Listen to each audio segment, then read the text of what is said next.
All right, guys. I'm I'm live. live. Okay, I'm live. All right, so I decided to, I had a stream scheduled for tomorrow, but I wanted to move this up just because I want to get these locked in. And 24 hours is a long time to wait, and I just wanted to start. So I deposited 500 bucks on PredictIt. I know it's not a lot of money, guys. Get off my back. I just don't feel like, I might put more in later, but this is just for the stream, like. I want to put some bets in now, at least buy some shares, right? So I have PredictIt up right now. So before I begin, I just want you to know, if you want to know why, my channel's about sports betting, right? So you're probably like, okay, what you might know what you're talking about sports, but why? What makes you think you know what you're talking about political and election betting? Well, watch my video I did 2 weeks ago as a live stream, politics live stream 2 weeks ago, where I went more into my background and what I do for a living and everything, and how I might be more privy than the average person to some information that other people might not know.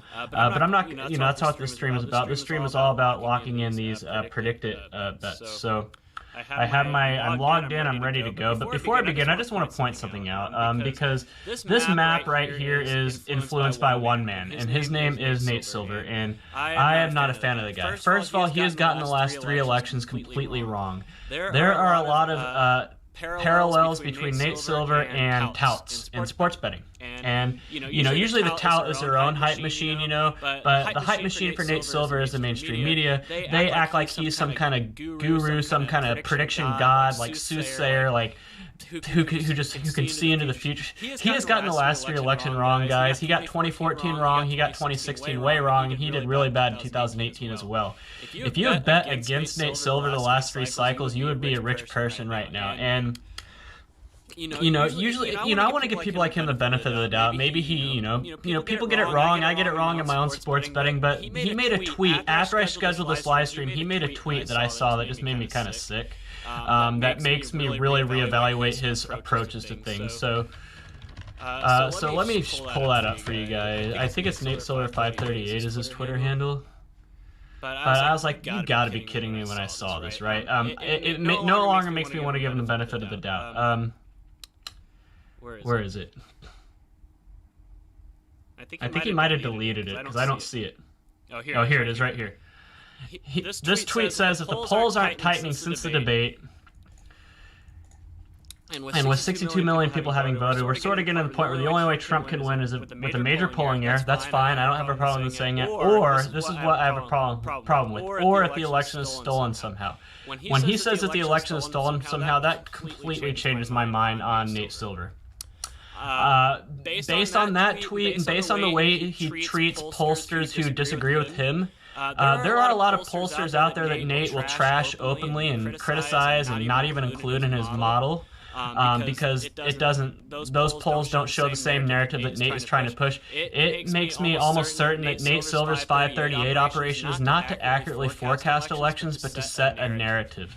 And that narrative being that, Trump has no chance, Biden's going to win by a ton, and anything that's going counter to that narrative, he trashes. And Nate Silver is not nonpartisan. He is very openly partisan, guys. So why this guy gets treated as some kind of unbiased, all-knowing prediction god is ridiculous. But him saying the only way Trump can win is by stealing it is very irresponsible for a man with the platform that he has, and it just makes me think that 538 is all about pushing a narrative, not being accurate. So if you're basing any of your bets off 538, you're going to lose money. Like I said, the last 3 elections, they have been terrible.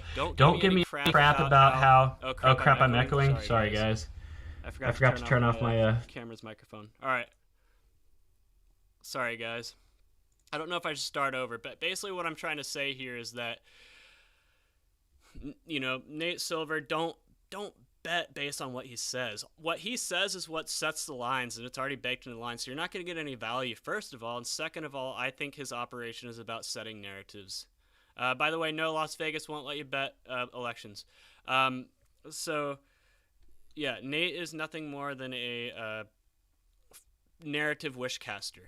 Is what he is. And so what I want to say is that he got 2018 very wrong. A lot of people say, oh, the polls were right in 2018. They weren't. They might have got the national generic congressional ballot correct, but I showed an example of that 2 weeks ago as why they got it right for all the wrong reasons, but their state level predictions were terrible. So if you have bet against Nate Silver the last 3 elections, you would make money. Let me just put it that way. So don't do it. So with that being said, a lot of what PredictIt has, so I'm going to close that. I just wanted to point that out because that happened like literally an hour ago, and I was like, I got to bring that up before I begin. So all this map right here is pretty much based on what Nate Silver thinks is going to happen. So what I'm going to do is I'm going to go down all of the potential shares I can buy and see if it's a good bet, see if I'll get an ROI on it. So might as well get started. So I think I'm going to start with the presidential election first, and I might look at some Senate and maybe even House or state races. I don't know. I'll look. So like I said, there's so many markets you can bet on. It's ridiculous. I'm not going to go through all of them. So I'll probably focus on things that I like. So obviously the big one being 2020 election winner. I'll probably get to that one last because I don't want to get to that yet. So on PredictIt, you don't only have to bet for something, you can bet against something. So right here, popular vote margin of victory, right? You can bet no on, I think buying no for 84 cents on Democrats, 10.5% or more on the popular vote is a good bet, right? Yes, you only get about a 10% return there after fees and everything, but it's not. Biden is not going to win by the bigger margin than Obama won in 2008. So here's the deal with 2008 election, right?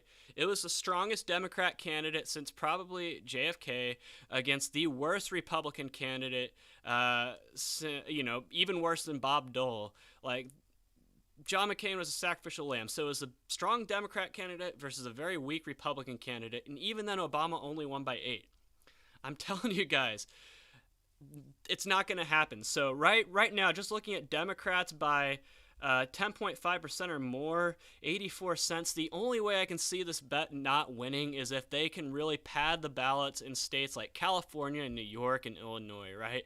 If they can really just run up the margins there. I don't see it happening, though. Like I said, if Biden's not going to beat Obama's margin. So 10.5% or more, you can buy no for 84 cents right now. You might as well buy that instead of the 9%, right? I don't get that. That's a mispriced line, so buy no. I'm going to just put this as an idea. Buy no. Like, this is my idea spreadsheet. Buy no, Dem popular vote margin, 10.5%, right? That's, but I'm not going to make the bets yet because, I only have $500 to work with here, so I want to make sure I have enough to spread around to everything I want to bet. But like I said, that right there looks good. Texas. Well, I'm going to start with the state of Texas first. So I know Texas. I'm from Texas. Pretty much all my family lives in Texas. I know a lot of people from Texas. And I will say every year it's all about, oh, this is the year Texas is going to flip blue. It's not going to happen this year, guys. Happens every year. If Beto O'Rourke couldn't do it in a very favorable election, then Biden's not going to do it. I was in Texas in 2018 for the election, and there are Beto signs everywhere. And I was worried. I was like, geez, there's a lot of Beto signs here, right?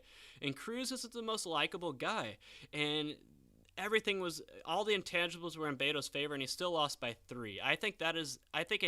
At the very worst, I think Trump will win the state by 3, but I think it's going to be closer to his margin in 2016. And here's why.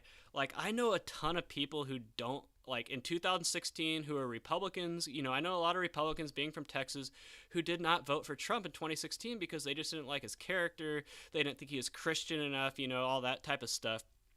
And I know a lot of people who are like that, and all of them are voting for Trump this time.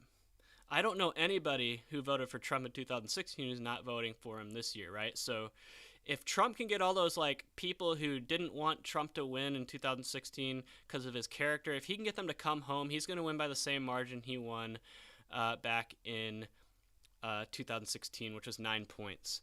And that's the thing with Texas. It's a pipe dream for Democrats. So I would say if I were to price this market right now, I'd put it at 90.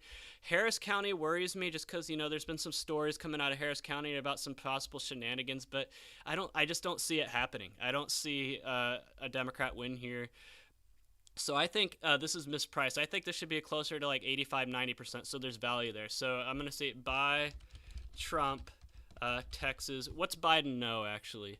So you can buy not Biden no for 70 cents. So yeah, I would say Biden no. Biden in Texas, because it's not going to happen. I know the state. It's just not. Trust me, I would tell you if there'd be a reason to worry for Trump, and it's not the case. So yeah, that's how I see Texas being from there. So yeah. All right, so that's my second option. So going down, so the margin, right? This is where you can start looking for some value bets. Value bets. You're looking for, like GOP by 8% or more is basically 5-1 odds right now, and Trump won by 9 in 2016. So if you think Trump can repeat his margin from 2016, at 5-1 odds, I think that's a value play, guys. 8% or more. And if you don't like that, you can bet the individual margins. But I think 8% or more at 5-1 is a great value play. Great value play.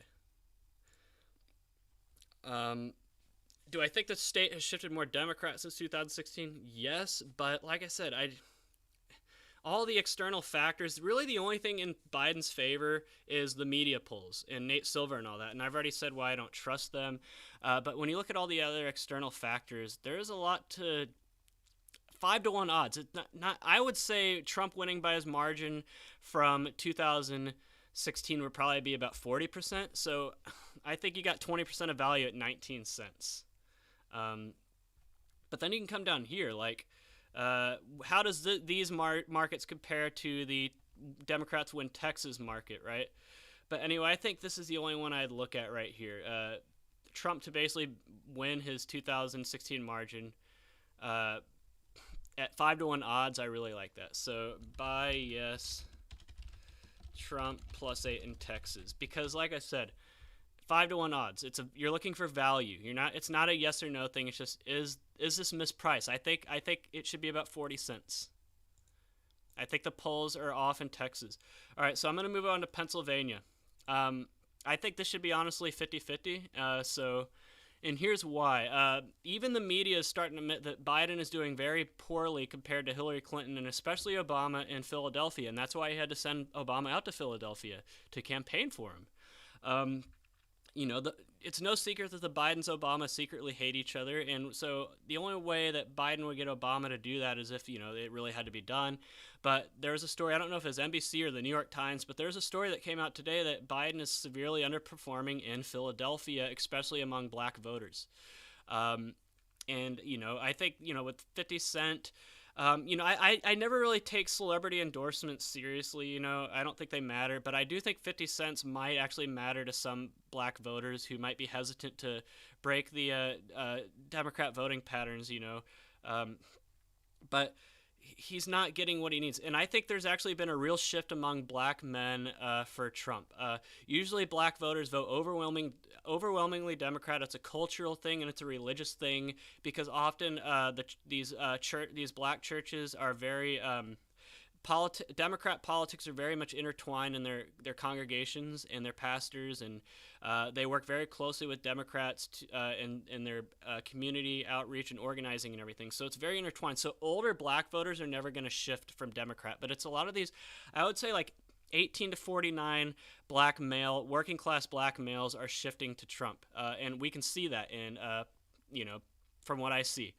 And so a lot of people are like, well, if that's happening, then surely enough, all working class men, not just black working class men, are also going to shift more to Trump, right? So the fact that there's not a lot of enthusiasm for Biden amongst minority voters or younger voters, and working class voters are overwhelmingly backing Trump, and the fact that fracking is a major issue in Pennsylvania, and his comments in the debate about the oil industry and everything, I think this should be 50-50. The one thing that gives me hesitation right now is the Supreme Court saying that ballots in Pennsylvania can be counted like 3 days after the election without a signature or postmark. So this was going to happen, by the way. The camera always turns off after 10 minutes for some reason, but then when I turn it back on, it stays on. But yeah. So that's kind of the one thing that gives me hesitation is the mail-in voting. No postmark, no. But here's the deal. Fraud's always going to happen in Philadelphia. Fraud does happen. It's just that it doesn't happen in the massive numbers that some on the right think it happens.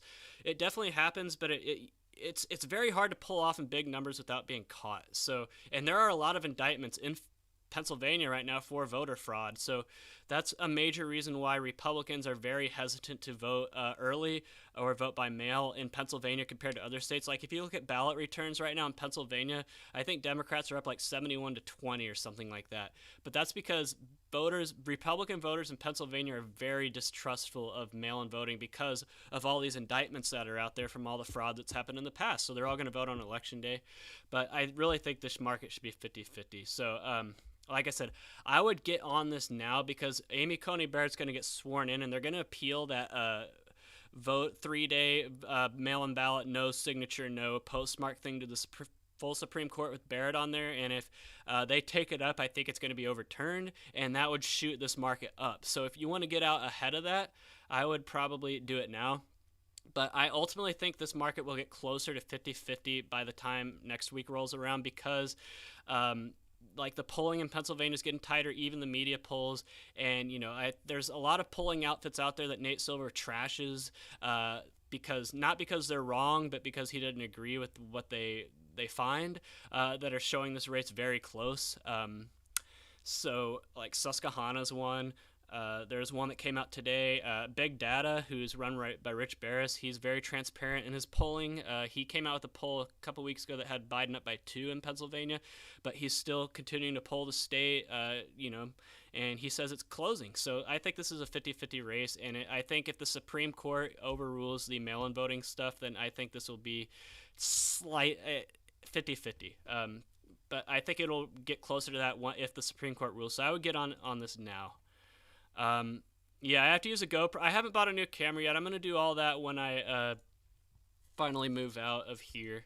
I'm going to set up like a whole studio once I get back into more of a permanent living situation, and that'll be one of the things I buy. But just for now, while I'm not have a permanent home. But I'm going to say Biden no in Pennsylvania is a better buy than Trump yes. So I'm going to say buy no Biden in PA. I think it should be about 50%. Like I think I'm gonna feel like my estimated value.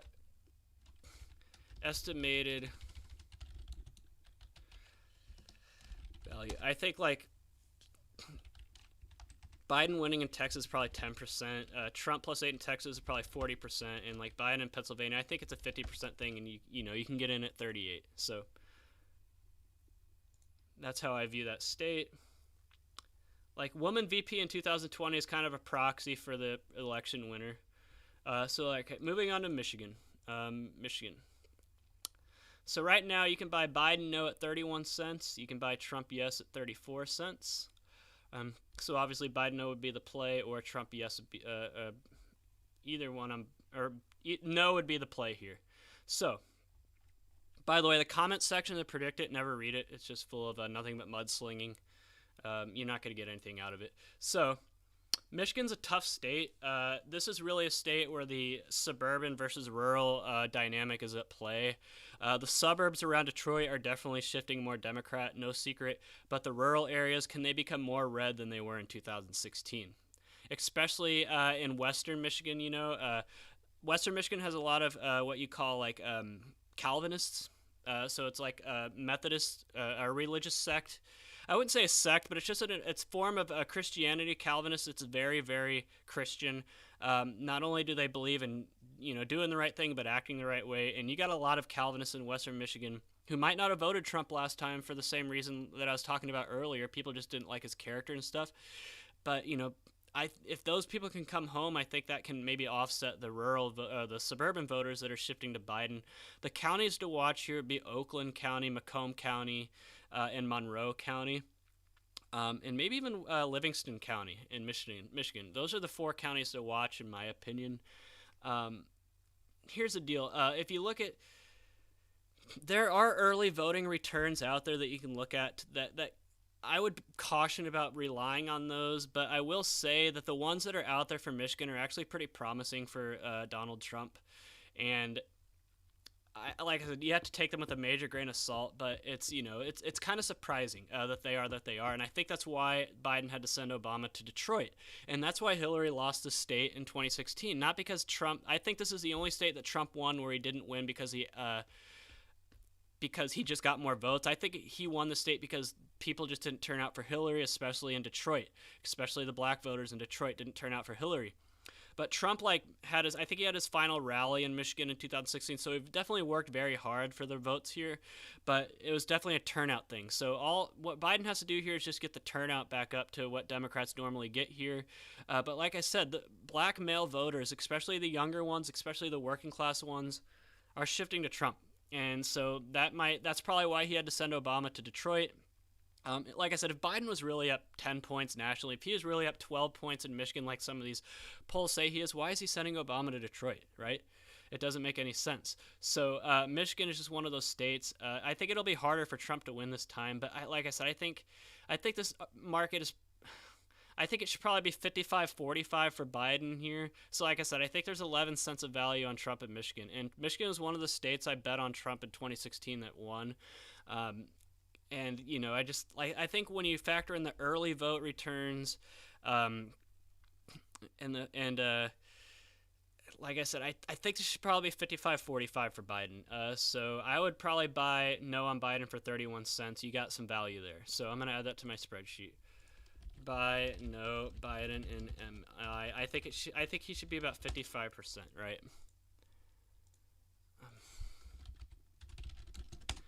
All right, so moving on. Like I said, I'm just making a list of what I want to bet now, so I can do that. All right, Wisconsin. Wisconsin's very similar to Michigan. The one thing though is that Wisconsin has Dane County, which is where Madison is, which is where University of Wisconsin is. And this is something that's really worrying Democrats, is that the fact that all these colleges are virtual right now and not fully in session, not fully on campus, that is a major way that Democrats organize the youth vote, is by organizing them on college campuses, turning them out and everything. I just remember when I was at TCU in 2008, they really worked hard to turn out the college vote there, and it's probably a lot more in a place like Madison, Wisconsin. And without that being in play, that's got to be worrisome. And just like with Michigan, like I said, take with a major grain of salt, but the early voting returns actually, what they say, like I said, major grain of salt, but are actually pretty promising for Trump. Voter turnout, early voting turnout, I don't know why this happens, but early voting turnout for Republicans is way up in the WOW counties, so Waukesha County and the O County and the other Washington County, I think. The counties surrounding Milwaukee, or what they call the WOW counties, which are very heavily red, is up. So really, like I said, this state's a lot like Michigan, but probably even more so full of a lot of people who care about things like decency and, honor, decorum, a lot of people like that in Wisconsin. That's why Ted Cruz easily won the primary in Wisconsin in 2016, because a lot of the Republican voters are like that. And that's honestly why I was surprised Trump won the state in 2016, because I just thought that a lot of those Republicans who refused to support Trump in the primary just weren't going to back him in the general, but enough of them did. And I think a lot of those types of Republicans are, if he can get them to come home even more, I think he can hold Wisconsin. But it's one of those states where decorum and decency is a very big deal. But like I said, with the colleges not being able to organize as easily, they really have to trust that they'll vote by mail. And also the Supreme Court, unlike in Pennsylvania, the Supreme Court has already struck down Wisconsin's plans to count ballots like a week after the election with no signature and postmark and everything. They struck that down, I think it was today. So ballots do have to be in by November 3rd, so that kind of closes the door on a lot of shenanigans that can happen. But yeah, the way I think, honestly, this is a 50-50 state. Rural working class voters are shifting more red. Suburban voters are shifting more blue. But the question is who's going to turn out more. And there's a minority vote in Milwaukee, but how motivated are they to get out, right? That's the way I see it. I think the state should probably be 50-50. So like I said, it's a very Trump heavy bet so far. But like I said, a lot of these numbers are influenced by the Nate Silvers of the world who just don't get it. They don't know what they're doing when it comes to polling. So Biden in Wisconsin. I'm going to say this right now. When I made a lot of these bets in 2016, I honestly didn't think Trump was going to win. So my idea was just to bet a bunch of states that Trump was an underdog in and hope more of them won than lost to recoup my money. I didn't think Trump was going to win, but I did think that he was going to do better than what the polls are saying, and I thought he was going to lose very close, because a lot of people are saying he's going to get blown out in a landslide and everything, and I was like, no, it's going to be close, just based on what I was seeing in my own day-to-day operations. I thought he was going to ultimately come up short in the Rust Belt states, but, I thought he was always going to win Florida and Ohio and North Carolina and Iowa and all those other states that thought were to be toss-ups in 2016. I thought he was going to come just short, like maybe like 10, 15 electoral votes short.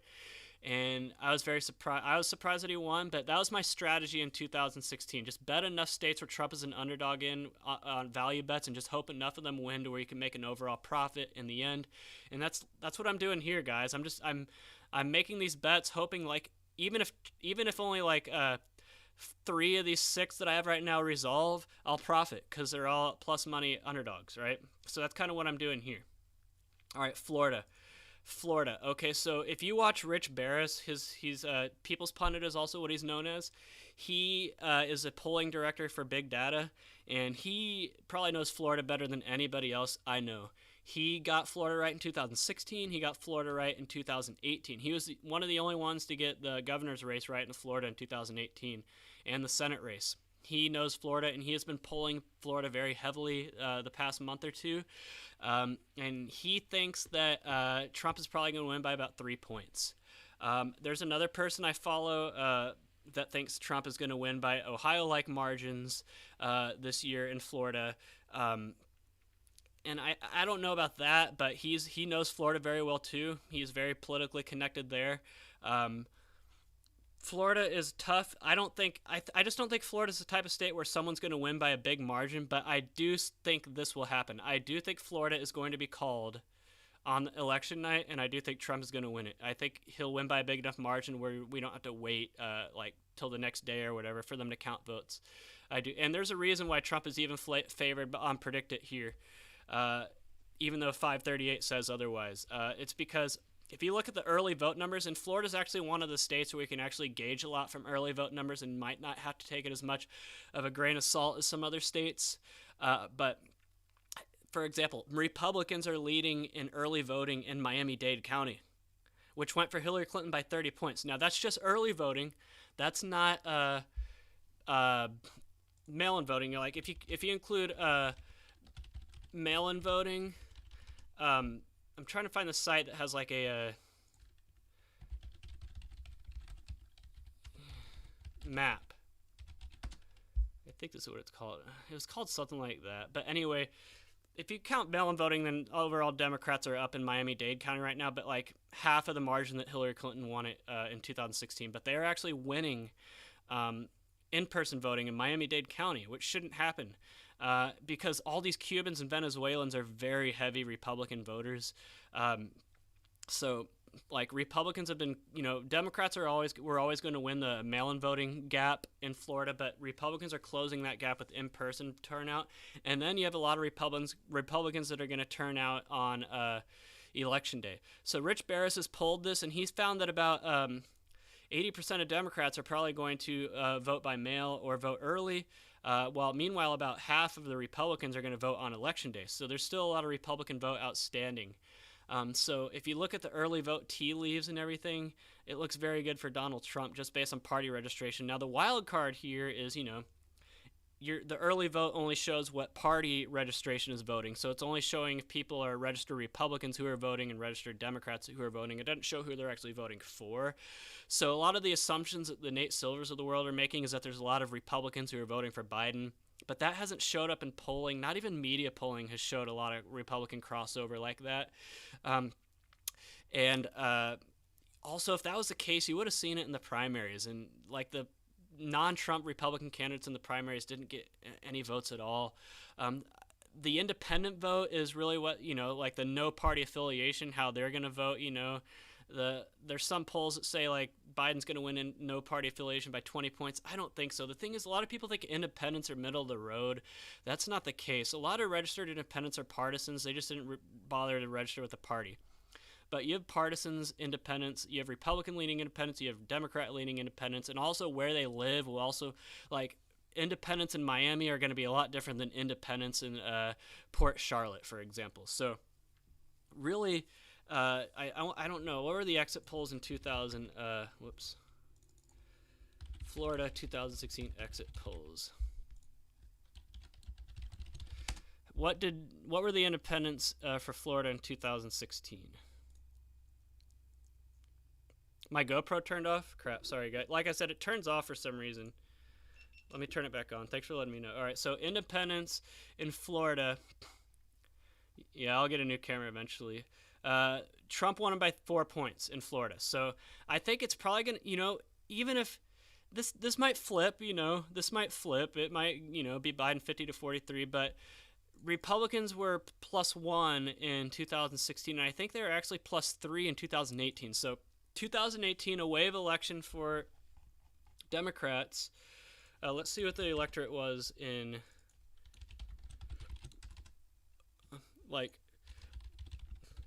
the electorate nationally shifted Democrat in 2018, but did that happen in Florida? So it was R+1 in 2016, so it was R+5 in 2018. So the electorate in Florida shifted more Republican than the national electorate did in 2018. So even if it was D+2 or even if it was R+2 or 3, and that's what Rich Barris thinks, the guy who I think knows Florida better than anyone else, he thinks it's probably going to be R+3. So that means Trump can afford to lose the independents by 4 or 5 points as long as he gets the same base split. So it's really all going to come down to how the independents are voting. But like I said, Rich Barris has polled this, and the independents are pretty evenly split. So any of these media polls out there that's showing either candidate is winning independents by a big margin are probably wrong. Like I said, independents are not middle of the road. They are just as partisan. It just depends on where they live, who they are. So that's kind of how you look at it. So anyway, with that being said, based on the early voting trends and based on the fact that even the betting odds say Trump is a favorite in Florida, I think Trump should probably be closer to 75% in Florida.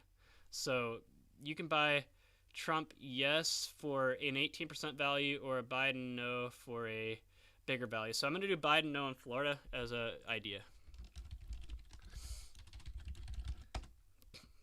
But I think Biden has a 25% chance of winning Florida. So there's value there. But Florida, yeah, the Trump campaign's very popular in Florida. Okay, this is the state I'm actually most interested in this cycle, because Trump didn't really contest it in 2016, and he almost won it. He was ahead for most of the night. I remember following the returns in Minnesota, and Clinton didn't pull ahead until the very end.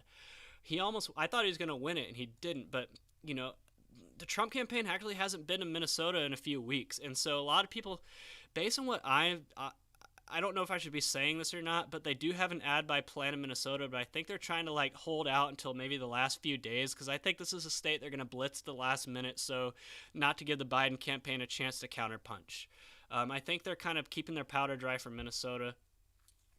I might be wrong, but just kind of based on the inner workings of what I see in my day-to-day operations, I think this is going to be their Michigan. Remember Michigan in 2016 for Trump? He's had a midnight rally there on the night before the election in Grand Rapids. I think this is going to be that state this time around, and here's why. I'm going to pull up this map.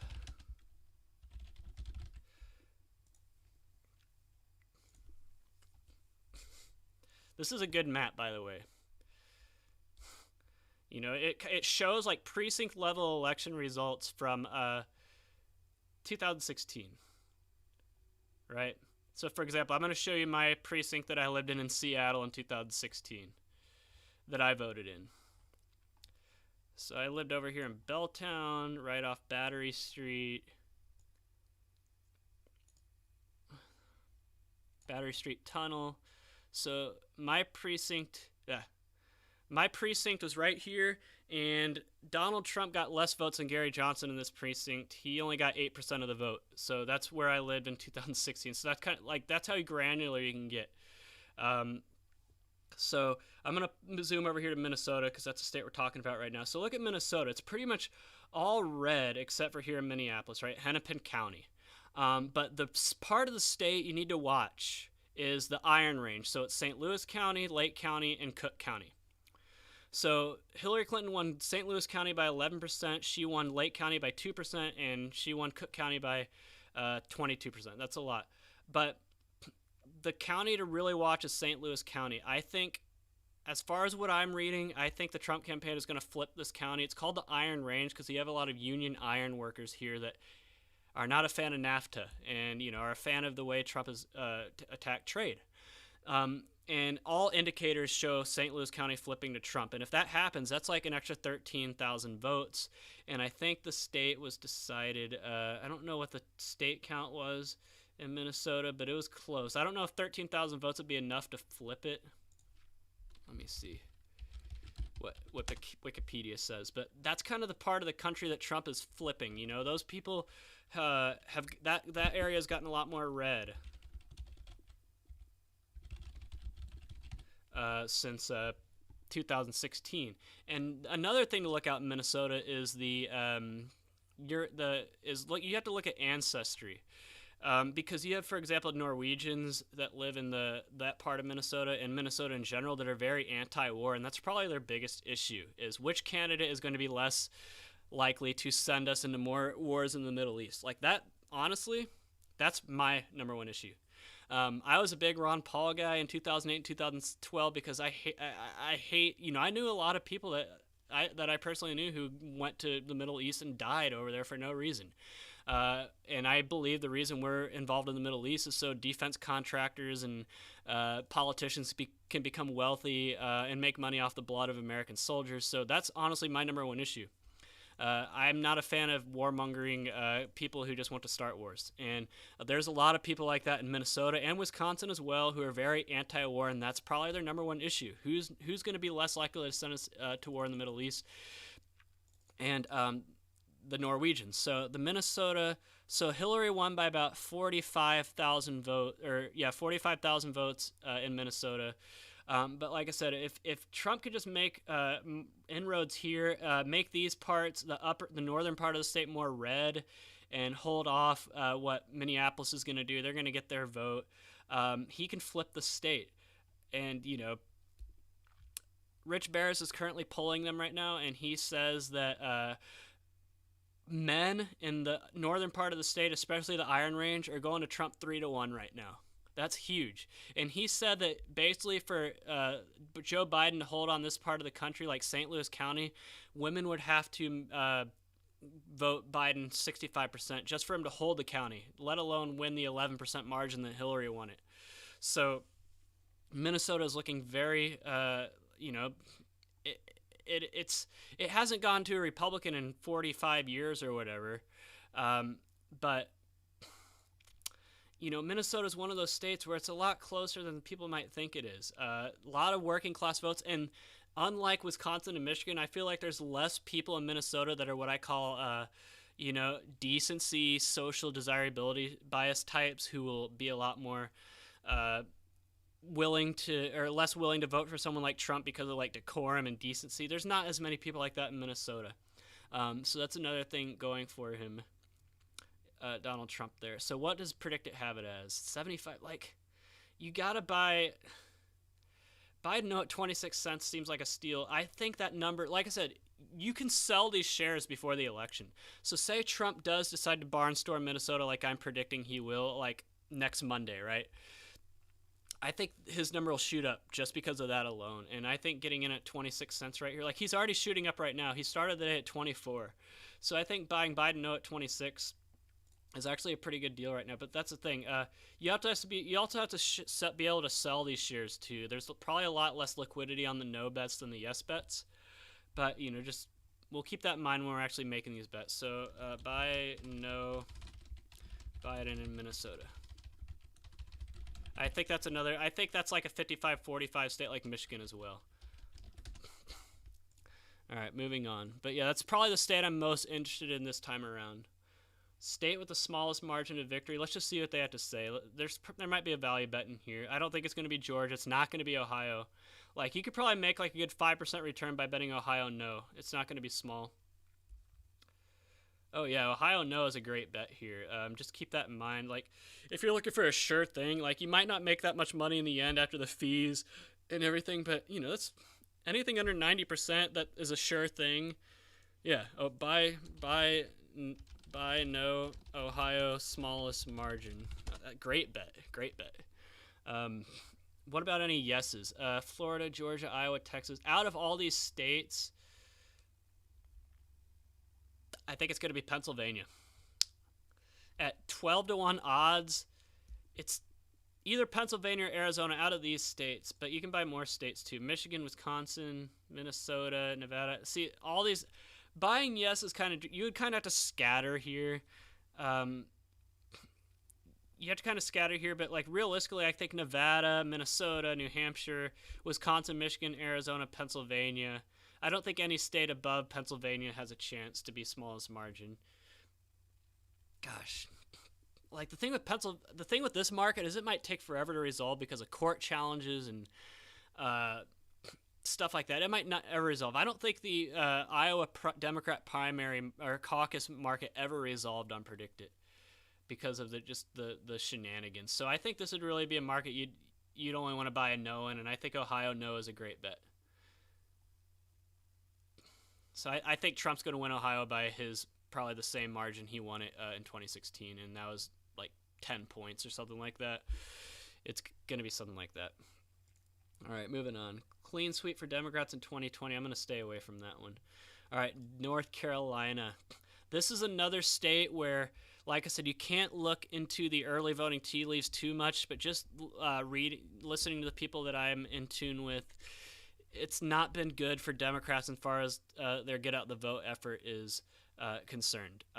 And like I said, there's a reason, even though 538 has Biden up here, there's a reason Trump's ahead here because people are aware of stuff like that.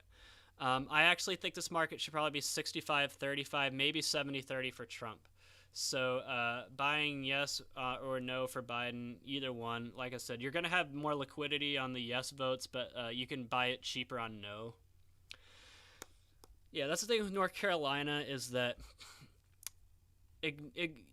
people see what they want to see, but the early vote returns for North Carolina, let me pull it up. Like, just looking in 2016, like, Charlotte's going to be, and then the research triangle right here in Asheville. Those are your Democrat hotspots. But there's one thing that stood out to me this weekend. And Kamala Harris went to Asheville for a rally. And Asheville is like a very left-leaning place in North Carolina. And she couldn't get anyone to show up. And it's just kind of like, there's just no enthusiasm for the ticket, even in left-leaning places. So I think that's definitely going to translate to voter turnout. And I think that's why Democrats have been pushing vote by mail so hard, is because they know in a traditional election they wouldn't be able to get anyone to turn out because there's no enthusiasm. And they feel like vote by mail can kind of help counterbalance the lack of enthusiasm. But we'll see. But let me pull up. I think it's on NBC that you can pull it up on. But let's look at what the early voting is looking like in North Carolina right now. So you can look at like party registration, which is available in North Carolina. So it's 40% Democrat, 30% Republican. But here's the thing. There are so many what you call ancestral Democrats in North Carolina, like people who have been registered Democrat forever but vote Republican at the state level and for national elections. There might be more of those in North Carolina than perhaps any other state out there except maybe Arkansas and Louisiana. Like there are a lot of those. So a 40-30 edge, so only a 10-point lead is terrible. This is what they see, and they're like, man, only a 10-point lead. Because let me pull up this Gallup poll. Gallup poll voting intentions. Gosh, it was like vote by mail. Vote by mail, maybe. Okay, here we go. I don't know. That's May 2012, but there's one that came out. This might be it right here. So this came out. Okay, yeah. So 62% of Democrats plan on voting by mail. This is national, but still. 62% of Democrats plan on voting by mail or absentee compared to only 28% of Republicans. So that's 34 points. So this gap should be 34 points, but it's not. It's 10 points. That's why they're worried. Like all these media polls out there showing Biden with these huge leads in states like North Carolina. So let me find like a North Carolina media poll for you. One that shows Biden ahead. Because we'll see if we can dive into the crosstabs or something. So here's one that's Biden +4. CBS News, YouGov. Hopefully they have crosstabs in there that show how they're voting.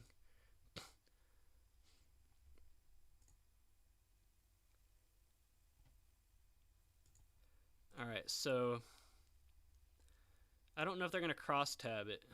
Yeah, you got to be able to cross that. Here's another problem I have with this poll. There's 59 questions. You're not going to get a lot of people to sit through a poll that long unless they're really enthusiastic to answer the poll. And from my own experience, you cannot get working class men to sit through these surveys, whether it be live interview or IVR or a online survey. They're not going to do it. They don't.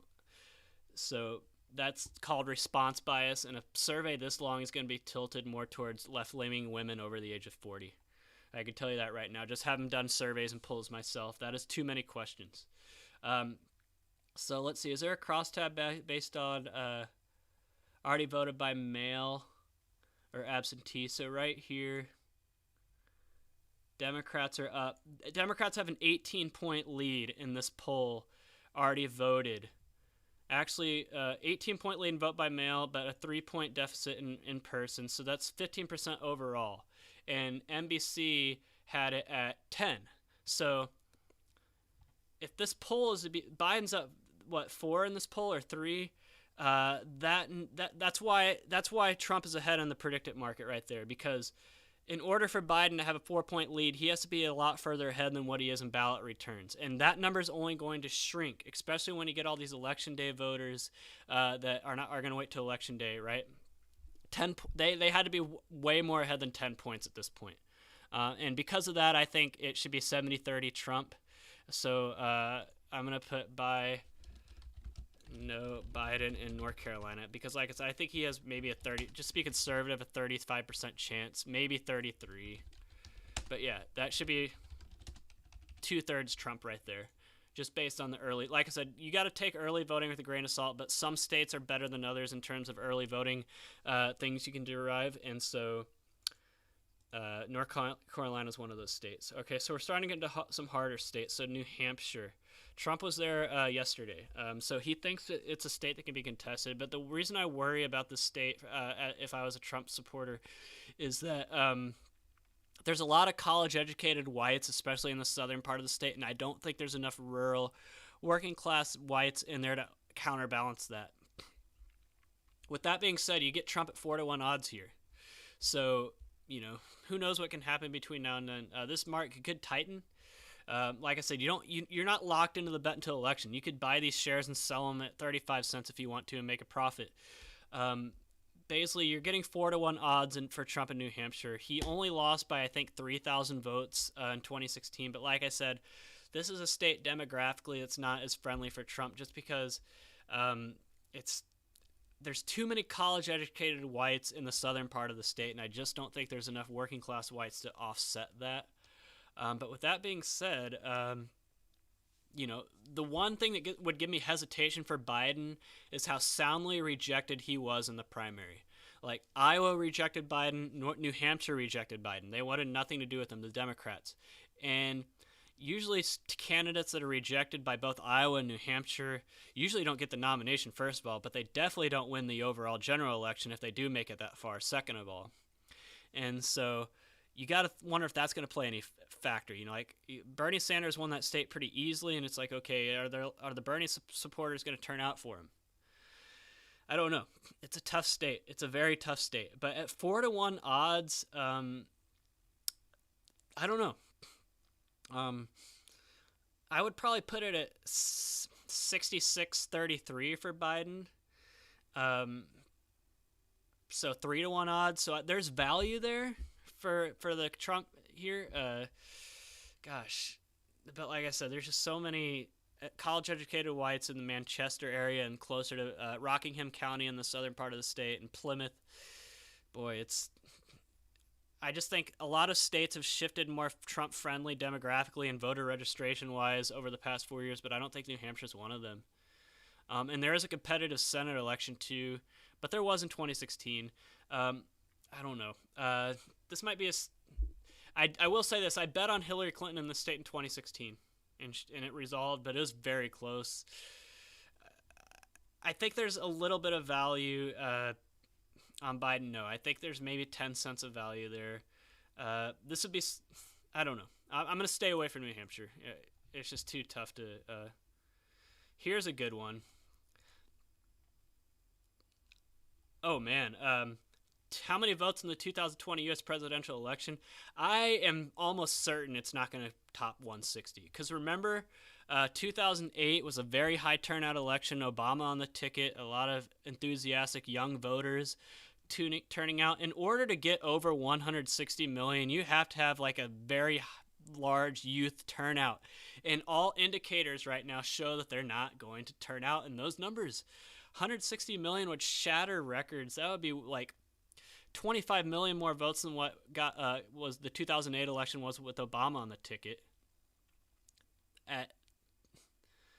At 70 cents no, I think that's a great deal. I mean, 32 cents right now. I think this is. I think that the no right here should be closer to 90, 95 cents. So yeah. Buy no voter turnout 160 plus. Yeah, I there is no evidence out there whatsoever to support a voter turnout that high. Like I said, for something like that to happen, the youth turnout has to be very high, and especially minority turnout has to be very high. And all indicators right now show those two groups are not motivated to turn out. Look at the crosstabs of polls. Even the media polls are showing that the least enthusiastic age group is 18 to 29. And if you're having to drag Obama out to inner city Philadelphia and Detroit, then that should be. And like I said, I've even seen it myself with what I do in my day job. The Biden campaign's very worried about minority turnout. And you're not going to get 160 million more with a candidate like Joe Biden who just does not have the enthusiasm.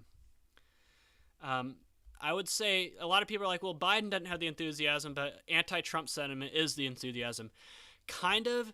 It's hate is a strong emotion, but I don't know if it's a motivating emotion. Like, yes, people might hate Trump a lot, but are they willing to, if they haven't voted yet, are they willing to stand, like, it is 43 degrees and raining today. What if it's like that on election day and some of these people haven't voted yet? You think are they going to be willing to stand out in cold rain and wind like it was today to vote for Biden? I don't know, but 160 million, I just don't see that. There's no evidence at all. And a lot of these media polls out there are being structured with voter turnout models that are assuming that. Did my GoPro turn off again? Stay on. But like I said, a lot of these media polls are assuming that voter turnout is going to be that high, which is why they're getting these margins. So if polls are off again this time around, that'll be one of the reasons. All right, what else? Ohio presidential. Oh man, I see it right now. Republican by 3.5% or more. So Trump won the state by what? 8 or 10? Let me look it up.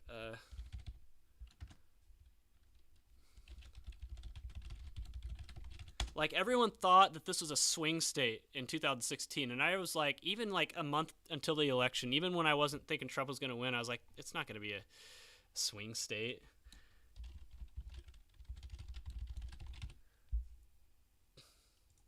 So, how much did he win Ohio by? Like, even the media polls are showing Trump winning Ohio. So he won it by about 8 points. Even if he doesn't win it by as much this time around, I still think he'll win it by at least 4. So 3.5 more at even odds. Yeah. Like, I think even Trump said yesterday at one of his rallies, take it with a grain of salt. But he said that Biden had pulled out of Ohio, I think. Like, I don't think they're seriously contesting Ohio. I just don't see the margin getting that low. And also, it's a Republican-run state with a Republican Secretary of State. It voted Republican in 2018 in that Democrat wave election, and there's not a lot of hard evidence out there to show, like, yeah, Trump might not win by 8 this time, but I think he's going to win by at least 3.5 points. So especially at even money, even better than even money. You can buy yes at 45 cents. So I saw that, and right away I was like, yes, get me that. Buy yes. Ohio GOP margin 3.5%. Because I think that's probably like a 66% chance. Maybe even 70. I'm going to put that at 70. Yes, please. All right. Georgia vote margin. I'm going to stay away from that one because you never know with Atlanta. You never know. I'm going to see if there's any good no bets in here. No, all the no's are at 90. I'm not going to bet anything over 90 cents. Like 89 will be my absolute maximum I'll put, because after fees and everything, it's not even worth it. And especially when I'm only betting with $500 here. Okay, Nevada. I want to talk about Nevada. So this is a state I lived at in 2012 for the election, which I voted for Ron Paul, by the way, as a ride. I didn't vote for Romney or Obama. And I worked on the Strip at Planet Hollywood on Election Day in 2012. And here's what Democrats and Harry Reid do in Nevada to turn the vote out. They bus all the unionized culinary and casino workers to the polls en masse. It was ridiculous. There were just buses up and down the Strip all day. That's their voter turnout in Nevada. And with all these casinos closed or on skeleton crews or smaller staffs, and a lot of these unionized casino employees out of work, a lot of them went home. They don't live in Nevada anymore. They're gonna have they're worried. They're worried about getting that vote out. They're gonna have to trust the little vote by mail. I think if Governor Sisolak in Nevada did not pass the California-style mail-in balloting system in Nevada, then Trump would win this because of that. Same thing, UNLV is not on campus right now. Nevada Reno is not on campus right now, so those two colleges in Nevada, they're going to have a hard time getting that vote out as well. And the lockdowns in a lot of these states are actually more popular than one might think. A lot of people think that there's going to be a big backlash against all these governors putting these lockdowns in place. I'm not so sure. But Nevada's definitely one state where it is not popular because the lockdowns are destroying that state right now. So if there's going to be a backlash, it'll be in Nevada. However, like I said, that vote by mail is just ripe for shenanigans. There are states that know what they're doing in vote by mail, like Colorado can do it pretty well. Florida can do it well. Like Oregon and Washington, they've done it for years. Nevada, all accounts right now is it's a total mess. Ballots being sent to the wrong people, ballots being someone did a research today showing there are 200,000 ballots that were printed for dead people that are still on the voter registration rolls in Clark County. So it's a total mess. And I think for that reason alone is why this market is where it is. In a normal non-mail-in balloting election, I think it would be 50-50, especially with the culinary unions and stuff at fractions of their numbers that they have been. But that vote by mail, I think, really tilts the scales for Democrats here. The Trump campaign is still contesting it. They had a rally there last weekend. But wow, I don't know if they can overcome the Clark County vote by mail schemes. I still think this market should probably be 60-40 though. Because the vote by mail is probably worth a percentage point or two. And how much did Clinton win it? She won it by 27,000 votes by about 2.5 points. So I think the vote by mail is worth about a point, maybe a point and a half. So if Trump can make up those 4 percentage points, he has a chance, but that's asking a lot. But again, how many of these 539,000 voters were culinary union workers that, won't be busted to the polls this time around or moved or are upset at the lockdowns? Because Nevada they very heavily rely on turning out minority voters and young voters there. That makes up a bulk of the Democrat vote in Nevada, and who knows how how enthusiastic they are at voting, especially with the lockdowns going on. Because I can tell you right now, they are not supportive of these lockdowns. So I don't know. I think it should probably be 60-40. It might be worth a shot at 23 cents.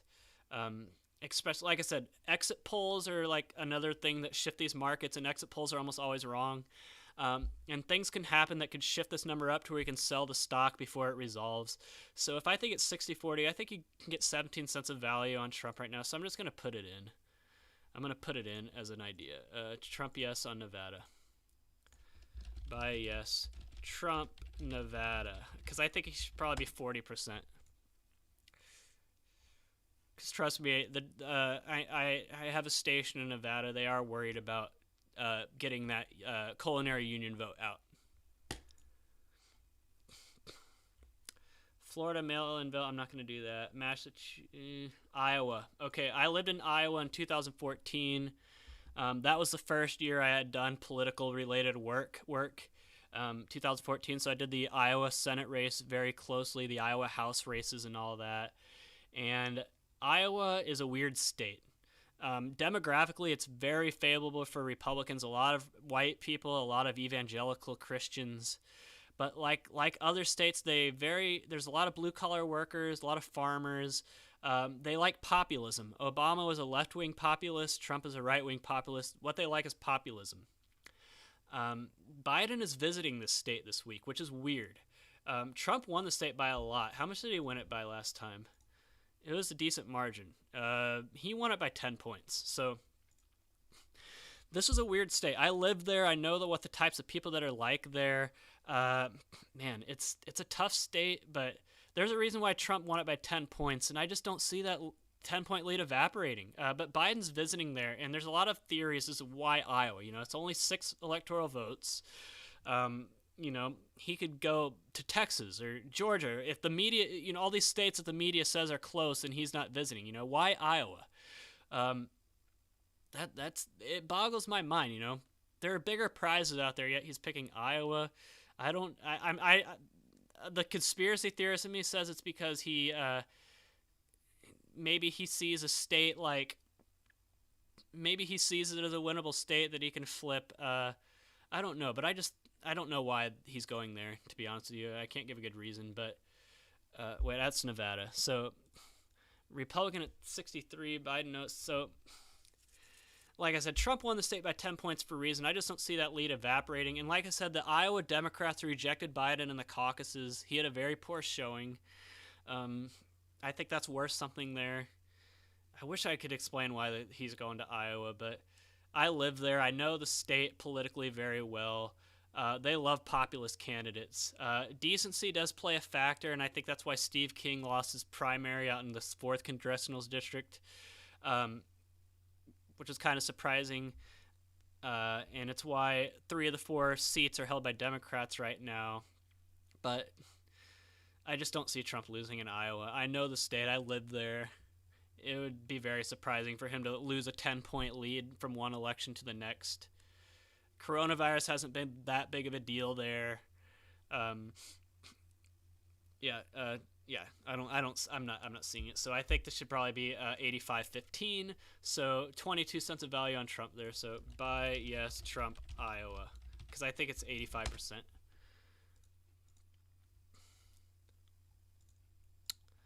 All right. Which party will California? Oh God, don't even. New Mexico's very interesting. I talked about this on my last live stream.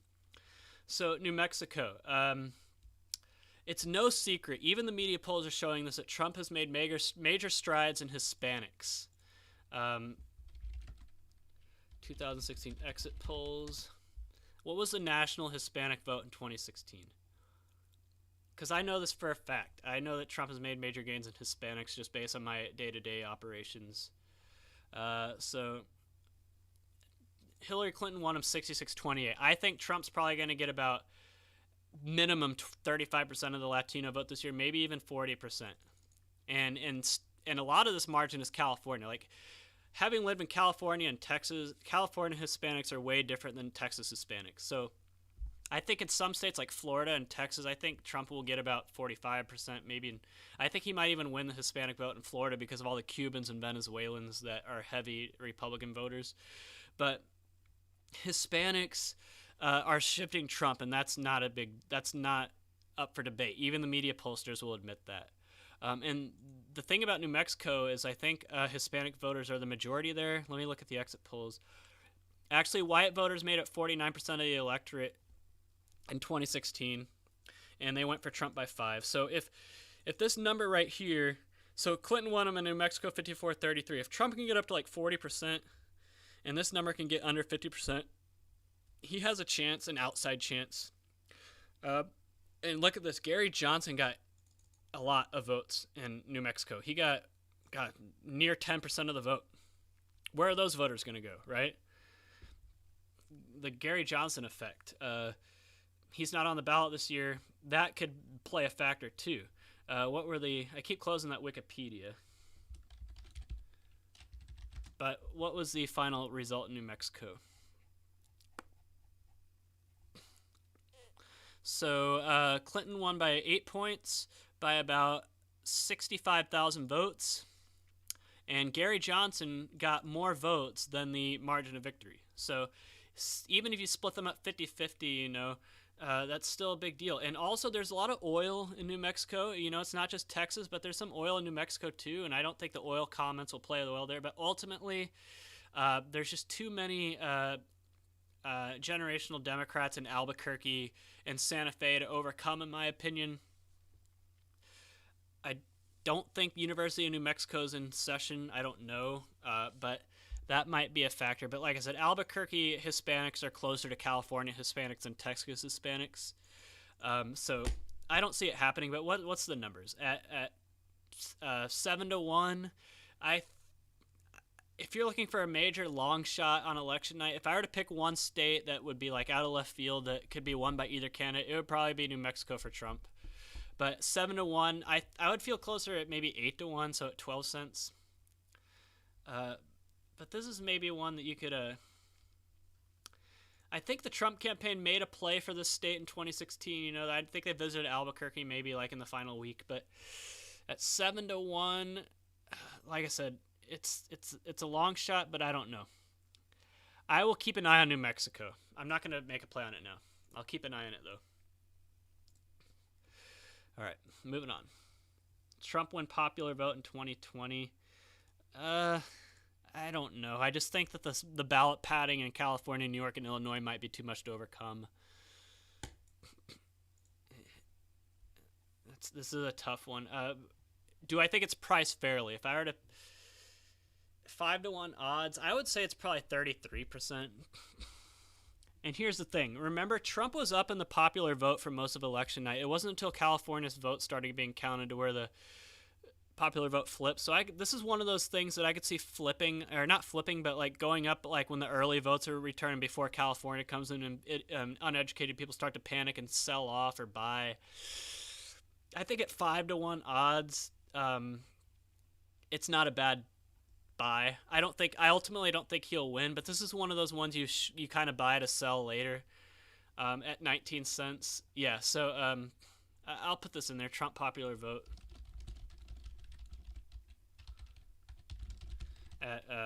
Yeah, I think it should probably be like 33%. All right, awesome. Yeah, that's definitely a stock that you would buy to sell and not to hold on to. Trump wins any state he lost in 2016. So this market is pretty much Minnesota, in my opinion. What's Minnesota at right now? Wasn't it at 24? So let's look at the states that he barely lost in 2000 and... Whoops. Let's look at this map right here. Or not. What states did he barely lose last time around?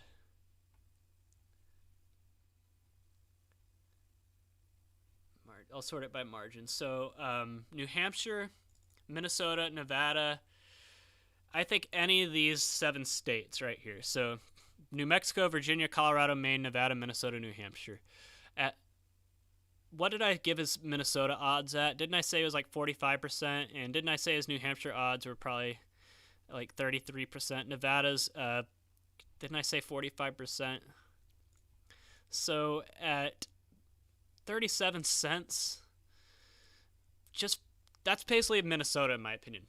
It's like making a teaser bet or a parlay bet for Minnesota and Nevada and New Hampshire. It's a teaser bet. That's basically what it is, a teaser bet. Gosh, 37 cents, pretty much 3-1 odds. I'll take it. Yeah, by yes, because of Minnesota alone. Trump wins state he lost in 2016, because I think it should be probably like whatever the odds for Minnesota are, which is 45%. So yeah, I think there's value there. All right. I haven't even got to the Senate races yet. Trump winning at 6 a.m. on November 4th. What do you mean November? Oh yeah, the day after the election. Yes. So I actually put together a map, and I'm going to do it right now. I'm going to put together a map of what I think the election will look like on the morning of November 4th, which is the day after the election. I'm going to turn all the swing states... Stop turning off. I'm going to put all the swing states that are mail vote states that don't have the structures in place, that are doing it for the first time, that don't have the framework to do it fast, and also all the state where there's bound to be court challenges. But I do think Trump's going to win Florida, Georgia, and Texas, Iowa by enough to where they can call it on the election night, and I think he's going to win Maine too, where it'll be called on election night. I think Maine overall will be a lot closer than people think, and I think Nebraska, he's going to Omaha tomorrow for a reason to lock that state up. So what other states? Like Arizona's not going to be called on election night, I can tell you that. Colorado and New Mexico probably will be. North Carolina will have litigation. So I think Trump will be up in North Carolina after election night, but the media won't call it. So this map right here represents states that will not be called by the media on the morning of November 4th. Am I missing any states? Like Ohio will be I think Ohio will be an obvious Trump state, but the media will refuse to call it. They'll be stubborn, just like they were in 2016, how they refuse to call some states, even though it's blatantly obvious that Trump is going to win them. New Hampshire, let's just say it'll be blue, just for the sake of this. Wow. Based on how I have it, it's a tie. Wow. And what's the? Am I missing anything here? So what's the, this is how I think it'll look on election day after the election. So if I think it's going to be a tie, then I think it's 50-50, and that's with assuming New Hampshire. But New Hampshire's a small state. They can count votes fast. Wow. All right, well, with that being said, if I think it's 50-50, then 35 cents is a bargain. So, yeah. But, yes. I think another thing that comes into play here is, Facebook and Twitter are banning people that are going to, say X candidate won. If they're doing that, they think that Trump's going to be ahead too. So that's a good way. Yeah, Trump ahead November 4th. Yes, I think it's 50%. So yes. And by the way, Twitter banned me for 12 hours the other day, and Reddit banned me permanently. So they are on full censorship mode right now. All right. So moving on. Which party will win Virginia? This is an interesting state, because if you remember 2016, Trump was actually ahead most of the night when they were counting Virginia, and he looked like he actually might win it. I think Virginia was kind of like the tipping, like the tell. The fact that Trump was so close for most of the night in Virginia is kind of foreshadowed what was to come, because it was so close, people were like, okay, if he's close in Virginia, where else is he close at? So this is one of those states that you buy in, like New Mexico, that What was our state that I say you buy in just to sell? Was it Trump popular vote or Trump? I don't know. I know one of these is one that you buy just to sell, but this is definitely one that you buy to sell. Because remember, Trump was ahead in Virginia, and I actually thought he might pull it off, but then Northern Virginia came in and tilted it. I don't think Trump's going to win it. There's too many government workers in Northern Virginia, but this is definitely one of those states where things could look shaky for a while until the final vote comes in. And this could go up to 25 cents, and you could double your profit, right? So at 12 cents, I love it. Yeah, that's something you buy to sell. Buy yes, Trump, Virginia, or Biden no at 90 cents that you sell. I think it's a short sell opportunity that you hold on to, and see how the returns go. I'm gonna ignore the tipping point. Colorado. I don't see it. I think that's accurately priced. Alaska's interesting. Okay, this one's interesting. So we're getting to some of the safe states now, but this should be 100%, guys. Biden's not going to win Alaska. So at 87 cents, you have a guaranteed 10% return even after fees. So if you want to deposit $850 and put it all on Trump yes in Alaska, do it. I think it should be 99%. They do that every year with Alaska. They come out with some poll showing how close it is. Guys, it's not going to happen. Illinois, no, I'm going to ignore that. Maine, I think that's fairly priced. Oregon, no, that's fairly priced. Montana, here's another Alaska type opportunity. So you can buy Biden at 89 cents for Montana. So I'm going to do that because, like I said, 89 is as high as I'll go. But, oh, did I close my Google Sheet? Dang it. Buy yes, Trump, Montana. Like, these are, we're starting to get into guaranteed profit territory.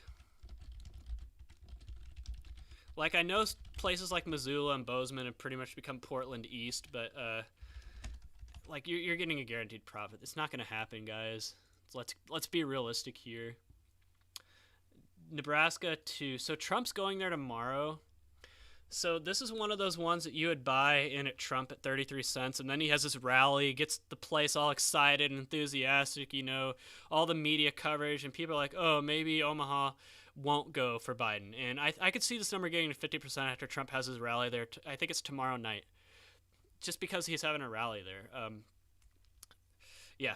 I'm going to buy this just so I can sell it like Wednesday morning. This is tough. Omaha's tough. I have a station there. Omaha's a district that, you know, it's mostly white, but a lot of more educated people there. A lot of tech workers are starting to flock to the area. Obama won this district in 2008. Trump only won it by like 3 points maybe. Yeah, he won it by two and a quarter last time. And I feel like the district has trended a little bit more towards Democrats. So it'll be tough. So I think it's more 50-50. So you could buy this to hold on to it, or you could be like me and buy it just so you can sell it after Trump has his rally there tomorrow. So buy yes, Trump, any two. I think it's 50-50. All right, moving on. This is PredictIt, by the way. All right. Are there any like more sure things in here? Like I'm gonna ignore New Jersey, Utah. Like popular vote winner wins electoral. That's pretty much a presidential bet. Maine too. Oh yeah. So Trump didn't even announce he was going to Maine yesterday, and he shows up unannounced, and he turned out like 4,000 people. There's a lot of enthusiasm in Maine too. It's a very hard district to pull, but he won this district. He won it by 11 points in 2000. Like I said, those flips don't happen. Those flips do not happen, especially with an incumbent. The only time flips like that happen if there's a major scandal or it's a new election with new candidates. But an incumbent, people like to turn out to defend the incumbent. I don't think there's a narrative going on that people hate Trump. You know, people that voted for him in 2016 hate him now and are voting against him. If that were true, we would have seen it show up in the primaries, and yet the token opposition to Trump didn't get any votes, and we'd see it show up in media polling. And even in the media polls that show Big Biden leads, Trump holds most of the Republican base.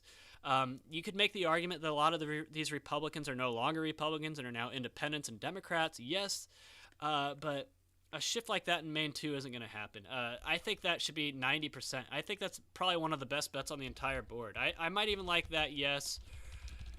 Better than Ohio GOP margin 3.5. I think that should be 90%, and it's 60. All right. Rhode Island, Hawaii, South Carolina. What's the Democrat no here? It's 92. You're gonna have to stay away. Washington presidential vote percent not. I'm gonna ignore that. Timing a presidential call. This one's interesting. I think it's gonna drag on. I don't like markets like that. Like, you know, it's not suitable for a live stream. Arkansas, woman president, third place. Will Trump drop out? We're starting to get into dumb territory now. I think Florida will be called on election night for Trump. November 3rd. I don't know if I like the odds, though. I think it will happen, but 71 cents is probably in. I think it's probably, yeah, I think that's in line with what I expect. The no, yeah, I think this market is accurately priced. Trump or Biden concession by November 17th. I don't. That's tough. That is a tough market. I don't see Biden conceding no matter what, because Hillary Clinton told him not to. I don't see the Biden campaign conceding. They've hired all these lawyers for a reason. If this happens, it'll be because Biden wins by a big enough margin to get Trump to concede, which I do think would happen if it's by a big enough margin. But November 17th, that's 2 weeks. I think that market's accurately priced.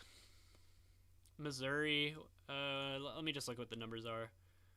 Yeah, no, Vermont, Kansas. All right. Yeah, I think I've seen enough of these odds. Yeah. All right, so that's it for those odds. So Electoral College margin of victory. Did I even look at that one? Did I look at Florida margin? No, I didn't. So I didn't look at some of those. Let's see.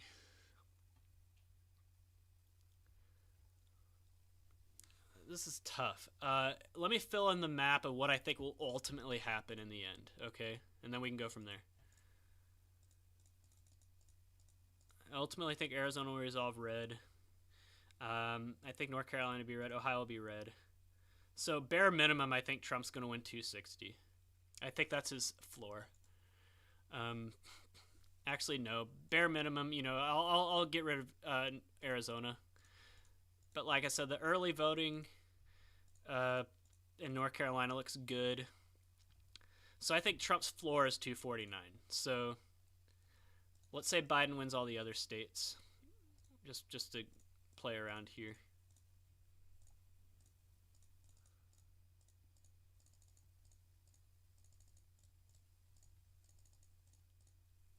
So that's a margin of 40. So basically anything above 4, so the cutoff right here, 40 would be in here. So I think there's value in these right here. The best one being no 85 cents right here.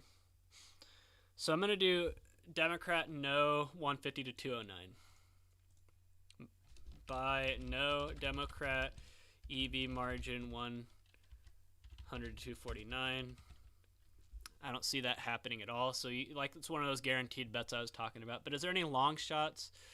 So what do I think will happen? I think he'll win. I think that. I ultimately think Trump will take Minnesota. Wisconsin, I don't know. Ultimately, I think Trump's going to win, but which states? Like, Pennsylvania is all going to come down to the Supreme Court. I can tell you that right now. I mean, early voting looks good for Republicans in these two states, but let me fill in these states as red just to do it. So this is 316. What is the odds for 316? So that would be a margin of about 96. So right here at 6-1 odds, 60 to 99. Let's say he doesn't win, like, I don't know, Pennsylvania or Minnesota. He's still up by 30, which is, so I think if you put bets on, and let's say he doesn't win Wisconsin, that's a margin of 14. So honestly, 6-1, 9-1, 16-1. If one of these hit, which is what I see happening, I think Trump's win will fall somewhere along here. Maybe you can even add this at 8-1. But if you make 4 bets here and one of them hit, you profit. So honestly, yeah. Yes. Trump 10 to 29, Trump 30 to 59, Trump 60 to 99, Trump 100 to 1.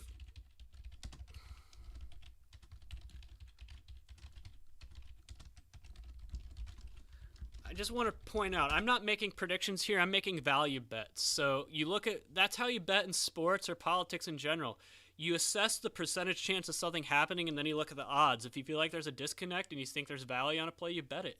You're making plus EV bets. I'm not sitting here saying Trump's going to win. Trump's going to win. I'm saying here's where the value is. That's what this live stream's about. And that's what PredictIt's about. You're trying to make this is more investing than gambling. All right, so moving on. Popular vote margin. I'm going to ignore that. I already went through it. Florida vote margin. Didn't I already do this one? No, but remember I was talking about people who said that, one guy thinks that Trump's going to win by about 3 to 4 points. Another one says he's going to win by 6% plus in Florida. I don't know about that, but pretty much 7-1 odds here, 11-1 odds there, 8-1 odds here. So 1, 2, 3, 4, 5, 6. You could really lay 11-1 odds here. So say you put $10 on this, $10 on this. So say you put $70 and one of these hit. Even if it was this one right here, you'd still profit. Now, I would personally only play these 7-1, 11-1, you got 14-1, 20-1, and 12-1. So anything 2% and higher, I would bet. So let me put that on my spreadsheet. By yes, Trump, Florida margin 2% plus. Like I said, the early voting in Florida is very promising for the Trump camp. Like I said, take it with a grain of salt, but Florida is one of those states you can get a good read on with early voting. All right. I think that's it for that. So I'm going to move on to Senate. See if I like anything here. Senate race with smallest margin of victory. I'm gonna ignore like net change in Senate seats and balance of power. That doesn't really interest me, and there's so much going into it. Smallest margin Senate race.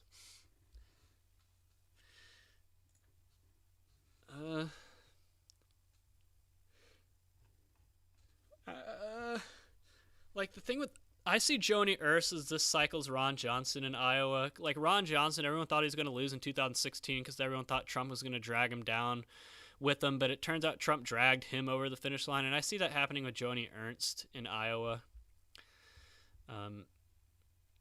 North Carolina's weird because you have that Democrat candidate who got caught in the affair with married military wives. I don't know if I like any of these, though. Michigan Senate race. This one's interesting because John James actually did pretty well in 2018 in a bad cycle for Republicans.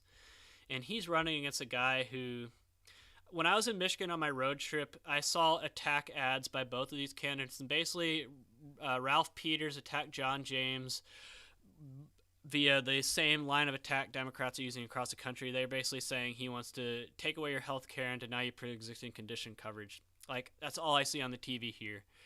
John James attacked Ralph Peters for just going to Washington for himself, becoming rich, going to Washington just to serve himself and make himself rich and not caring about people of Michigan. And, and John James has a name recognition this time around. He ran last time and did very well in a Democrat wave cycle. I think at 3-1 odds, I think John James is a good bet. Like I said, he pretty much branded Ralph Peters as being, or Gary Peters, whatever his name is, Ralph Peters, Gary Peters, it's one of the two, as just being, a typical Washington insider, faceless, only cares about himself type. So, by yes, John James, because I think he should maybe 45%. So, at 35 cents, I think there's a little bit of value there. Who will win the North Carolina Senate race? I think here's the deal with this race. So the Democrat candidate here got caught having multiple affairs with married military wives. So like having sex with the wives of military men who are overseas, and that's not going to play well in North Carolina with so many military there. The media polls still have the Democrat up slightly, but I just don't know if that's something you can survive, especially in a state like North Carolina. If you were in Connecticut, for example, where the Democrat candidate there has easily won his races despite lying about being a Vietnam veteran, that's one thing. But in a state like North Carolina, I don't know. I think this is at best for the Democrat, this is a 50-50 market. So for that alone, you have to buy a Republican yes at 41 cents. You have to, because it's 50-50 at worst. I think it actually might be closer to 55 for the Republican. Buy Tom Tillis yes in North Carolina. All right. Lindsey Graham. Oh, man. I think this is this year's Beto O'Rourke Ted Cruz race. Very heavily funded challenger from outside funding sources, challenging a candidate that's polarizing even to Republicans. A lot of Republicans in South Carolina don't like Lindsey Graham because they feel like he's too much of a rhino, a backstabber, and maybe they view this as their chance to finally get rid of him and then 6 years later vote for somebody new, right? But with Trump at the top of the if this were 2018, I would actually think Lindsey Graham's in major trouble. But with Trump at the top of the ticket, I think this is ultimately going to play out very similar to that Beto O'Rourke Ted Cruz race in Texas in 2018. 76 cents, though, that's a little steep, but it should. I just don't think he's going to lose. I think he has this political machine that'll get him over the top, like how Harry Reid was in a lot of trouble in 2010. All the polls, even the media polls, had Harry Reid losing, and he pulled it out because he had total control over the Nevada political machine. And so does Lindsey Graham. That's why he always wins these primaries. He wins his primaries not because he beats his challengers, but because he keeps legitimate challengers from challenging him, and he only has token opposition. That's how he wins the primaries in South Carolina. But he has power of the political machine. This should be 90 cents. So Lindsey Graham.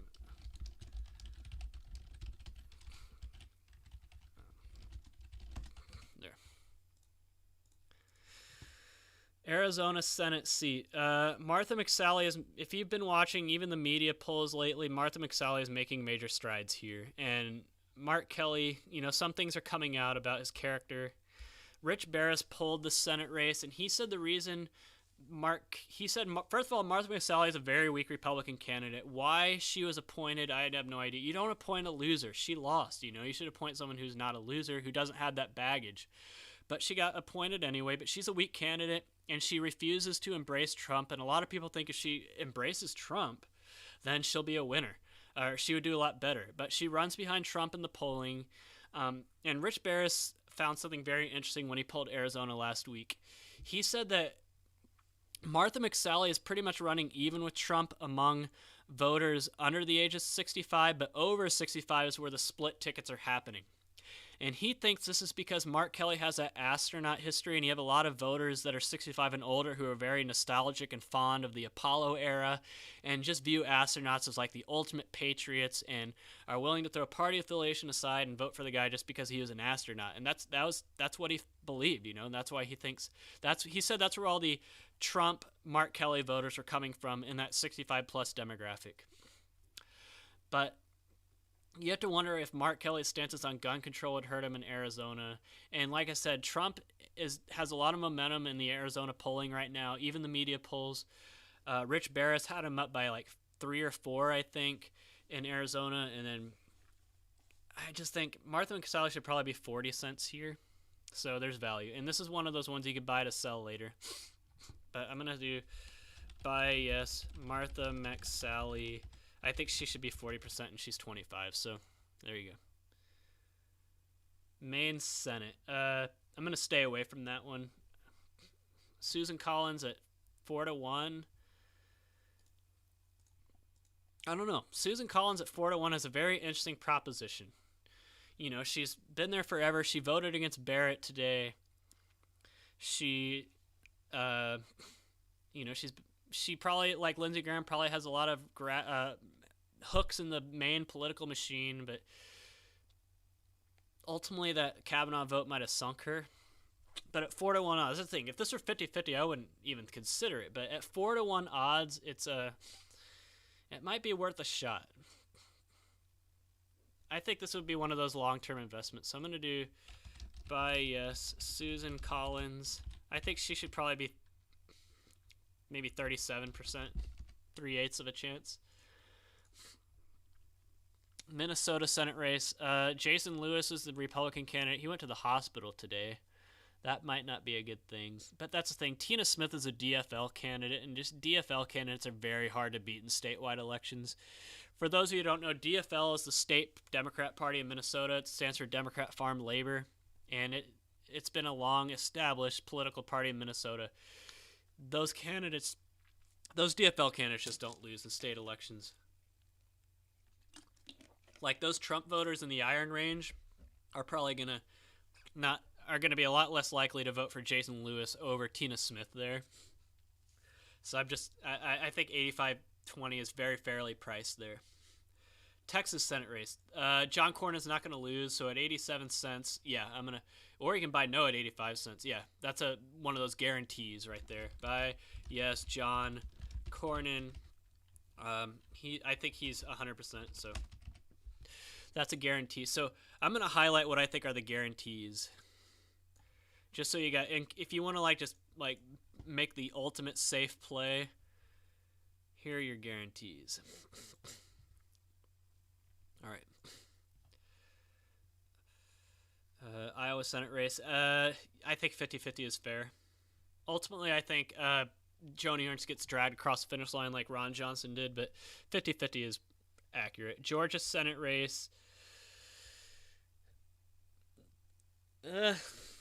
Like I said about Georgia, I think Trump wins Georgia. Did I even... Crap, I don't even have a Georgia bet on the... Yeah, I forgot that one, so let me go back to that. What was Trump at in Georgia? Here it is. Oh, wow, 62 cents. Man, how did I miss that one? I think it should be 85 cents.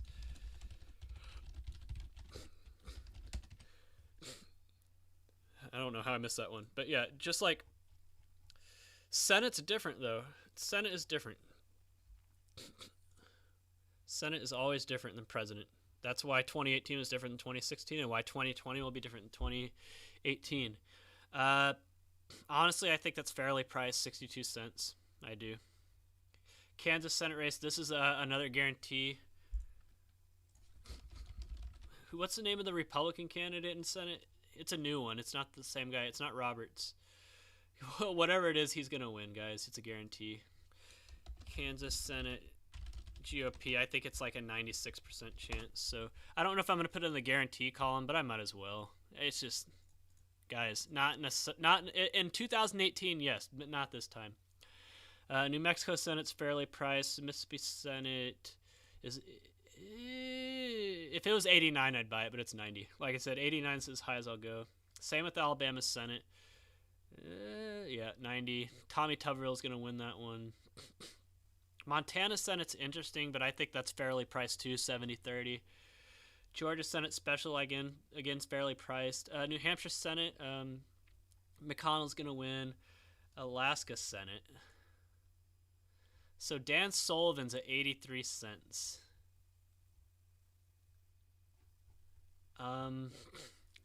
Gosh. The thing is, Alaska's so hard to get a read on. Alaska's way different than other states. So in Alaska, it's actually the rural areas that are Democrats and the city, Anchorage, that is red. It's probably the only state that has that dynamic. Yeah, let me show you this. Or I'd show you a map of Alaska. But yeah, Anchorage is red, and see, look, Anchorage is the red part, and then like the North Slope and the interior and all that, those are the Juneau, like, it's probably the only state that's like that. But whoever wins Anchorage wins the statewide races. I'm not going to touch that one. 83 cents is probably fair. 6 out of 7. Virginia Senate. That's an interesting one, Virginia Senate. Like, Mark Warner's not going to lose, but polls in 2014 had him up by like 20, and he barely won. Mark Warner is probably the most corrupt member of the Senate. Very corrupt. Very compromised, but he doesn't have the right guy running against him, so I'm not going to touch that one. Colorado Senate. This is Cory Gardner's race. The thing is, Hickenlooper is very popular there. I don't see him losing. But Cory Gardner at 8-1 might be a long shot, but no, I'm not going to touch that. Doug Collins, I think, will ultimately win that Senate special, because this is going to go to a runoff, and I think Doug Collins will win. But this is first place in the primary portion, which I think is accurate. Anything else here? Any other long shots? No. Okay. House. I'm gonna just go down the list and see if there's anything that catches my eye here. New York 11. Which one is that? I think I Malacostas. So media polls have the Republican up here. So that explains why the Democrat has dropped. What is New York's 11th district? I'm gonna just have to look and see where that is.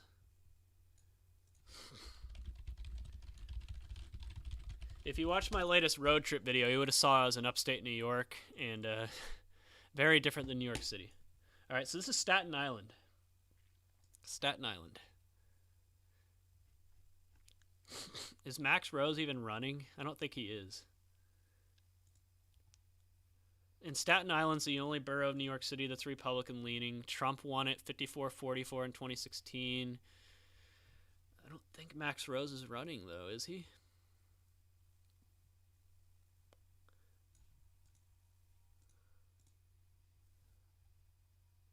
Oh, yeah, he is. He's right there. Yeah, he voted to impeach Trump, which probably didn't play well in Staten Island. Max Rose was caught cussing out voters in front of a grocery store. I don't know. I don't like reading the comments. Like I said, there's not a lot there, but at 50-50, if you get a Republican at minus money, I'll go ahead and take a shot. So Republican in New York 11. It's, one of those things you can probably sell down the line. Virginia 7, is that the one with Abby Spanberger?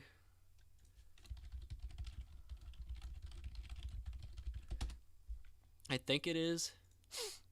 Yeah, Abby Spanberger. So that's how Democrats operate in 2018. They ran a lot of candidates who were former military, former CIA, former FBI. That was their strategy. Their strategy is to run candidates that were that appear to be moderate and middle of the road, and like former service members and intelligence people. And she was one of them. She was former CIA. But that's the thing. They ran as moderates, but they have not governed like moderates. So you have to wonder if like people might have buyer's remorse in this district, because she won by 2 points in 2018, and she is currently at 82%. And that's the thing. Virginia 7, isn't this one that David Bratt used to represent? Let me see. Yeah. So this is a district that is very. If David Bratt won in 2014 on one issue, that was immigration. He beat the sitting incumbent Republican on immigration. So this is a district that encompasses the Richland suburbs and like kind of rural middle Virginia. Incumbency is a very big deal in House races. So she has that advantage that she didn't have last time. But like I said, there has to be. She is not governed like the moderate she ran at. Because I remember paying very close to that attention to that race because Richmond was one of my markets in 2018, and she ran as a complete moderate, and she is not governed as one. And if and that is a voter district with a lot of conservatives in it because they got rid of Eric Cantor because he was not conservative enough. Oh man, that's a tough one. But at 5-1 odds, I think it's worth a shot.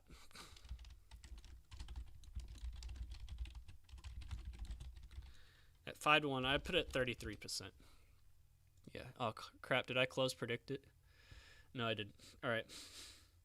South Carolina 1, isn't that the one with Joe Cunningham in it? And this is the Charleston district, right? South Carolina 1. This is Mark Sanford's old district.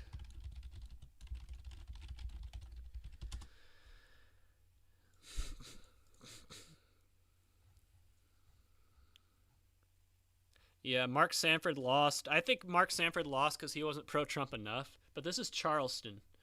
This is Charleston. A lot of old money there, a lot of Democrats. Joe Cunningham. This is... You know what I think? This is a Trump district, though. Yeah, Trump won this district by 13 points.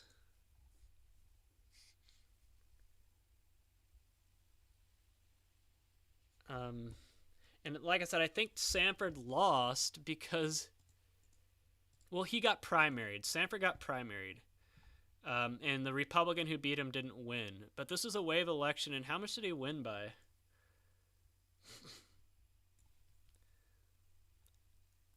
So we only have Trump won by 13 points.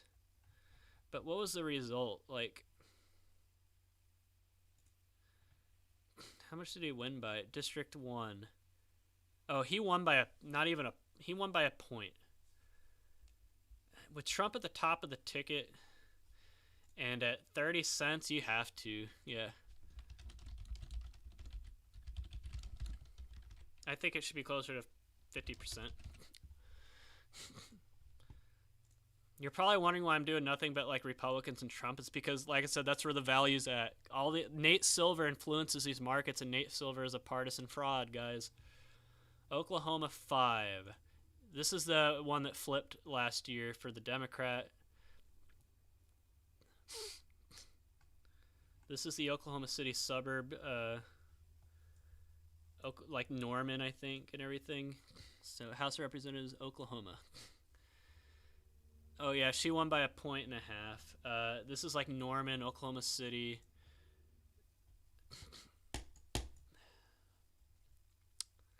Yeah, with Trump on the ticket, that's the thing. A lot of these Democrats won in 2018, especially in districts like this in Oklahoma, because no presidential election, like, people just didn't turn out. This one's going to flip back. I think it should be 75 cents, so...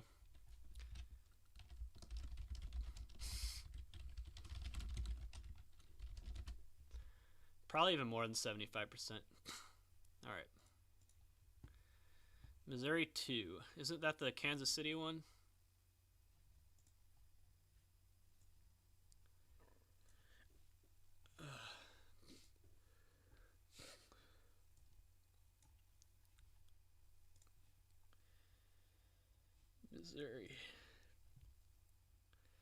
Missouri 2. So it's represented by Republicans, so who's challenging them?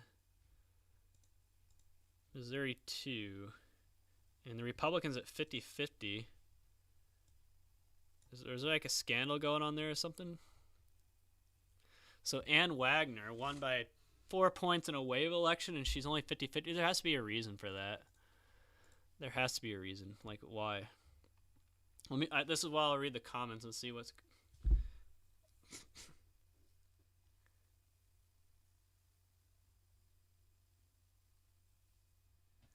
Like, what's the geography of Missouri 2? If it's Kansas City, it's St. Louis suburbs. Creve Coeur.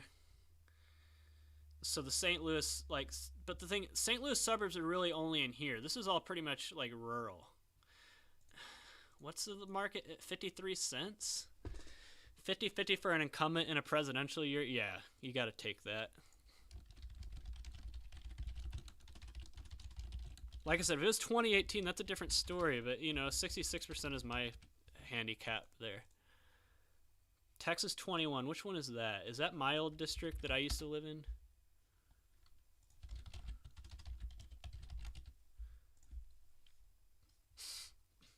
Oh, no. This is So this is like the northern San Antonio suburbs, New Braunfels, San Marcos, rural parts like Kerrville. This is where Johnny Manziel's from right here, in case you were wondering. So this is a 50-50 market. I'm surprised. So Trump won it by 7. Ted Cruz won it by barely anything.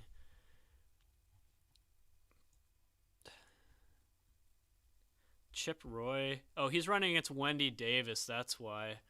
So Wendy Davis used to be my state senator when she was the state senator that represented TCU's congressional or state Senate district in Texas. And if you remember her from 2014, she got a lot of notoriety for opposing an abortion bill in the Texas legislature. And she used that to run for governor, which she lost pretty badly, but she has the name recognition. So that's the thing. That's her issue, though. Her issue is abortion. Like, she runs on abortion. And you have to wonder how abortion will play. And that's the thing. I just don't know if there's enough Travis County in this district. You don't have enough San Antonio. You don't have enough Travis County, and pretty much all this is red. This is all red right here. But yet Trump only won it by 7 points, and Ted Cruz barely won it. So it was probably this, like San Marcos. That's Texas State. That's of course going to be blue. Let me pull up that map I had earlier.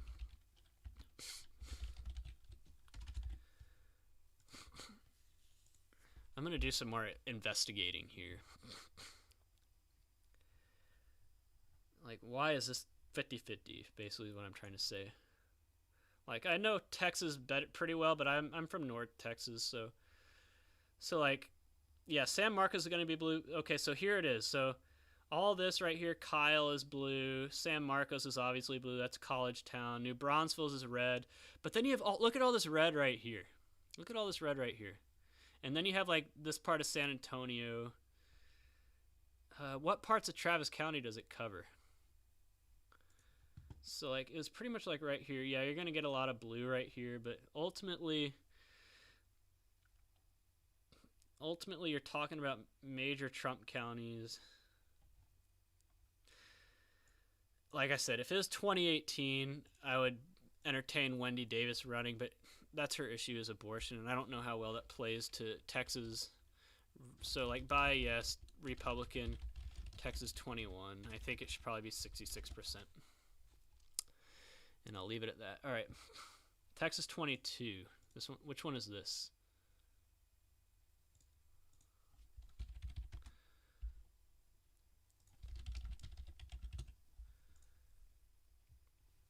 So this is South San Antonio and Fort Bend. Oh, this is Fort Bend County. This is like Sugar Land and stuff outside of Houston. And also Webster. My grandmother might have lived. I think this. Yeah, this is the district my grandmother lived in, in Houston. So I'm familiar with it. Alvin, that's where Nolan Ryan is from. So pretty much all of Fort Bend County. Some of Katy. So yeah, this is the ultimate suburban Houston district right here. It doesn't get more suburban Houston than this, and the Democrat candidate is favored here. So what's the deal? Is it an incumbent running? So Pete Olson. Oh yeah, he's a big name in Texas politics. How much did he win by in 2018? He won by 5. So he's running against. Oh, so Pete Olson is not running this time. It's a guy named Troy Nels, who probably doesn't have the. And Pierce Bush, who is related to the Bushes, didn't even get in the top 2. So Troy Nels is running against Sri Preston Kulankari. So,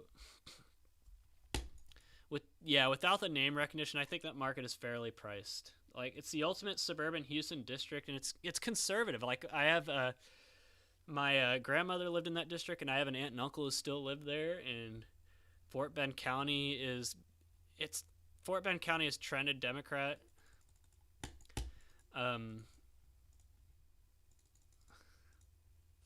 It's a Republican-leaning district. I can tell you that. I've been there enough to know, but I don't know. I don't know if there's enough value here. I'll pass. Maine 2. That's a ranked choice. I'm going to avoid all ranked choice districts. Indiana 5. I'm only going to stick with districts I know. Texas 24. I think this is my old district.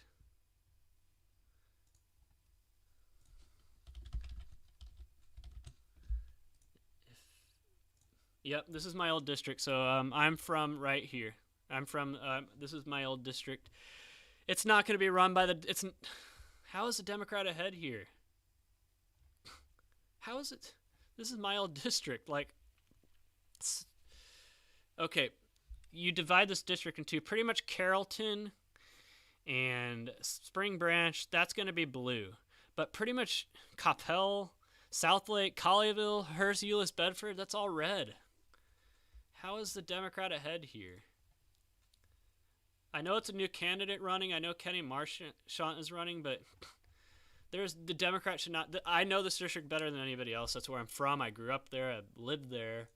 This is not. It's not a Democrat district by any means. Wow, I'm surprised.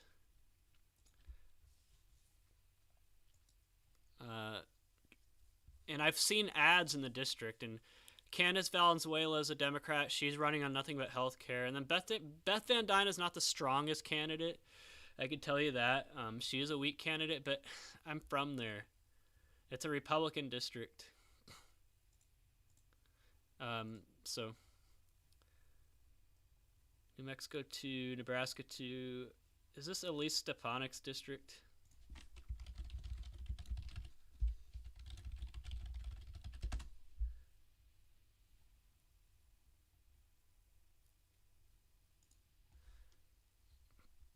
Whoops, I put distract. Oh wait, it's not. So this is actually a Democrat running. I'm gonna avoid any ones. I don't know. Iowa 1. That's the district I lived at in Iowa. So I know that district. I'll look at this one. So those are really the only house markets offered. So Democrat 75, Republican 25. This is another district where a like former CIA ran against and so the Republican that won this district when I lived there was named Rod Blum, and he lost in 2018 to Abby Finkower, and the person running against Abby Finkower, the Republican, is Ashley Hinson, and I know her because she was an anchor at KCRG, a competing station that I worked at in Iowa. You know, she might not be the strongest candidate, but she has a name recognition. Like, she was an anchor for KCRG, and KCRG was the dominant number one TV station in the Cedar Rapids. And that's where this district is. It's Cedar Rapids and everywhere north of there. And Ashley Hinson has the name recognition. She was the anchor. People know who she is. I'm surprised she's only at 25 cents. How much did Abby Finkower win? I think she won by a decent margin.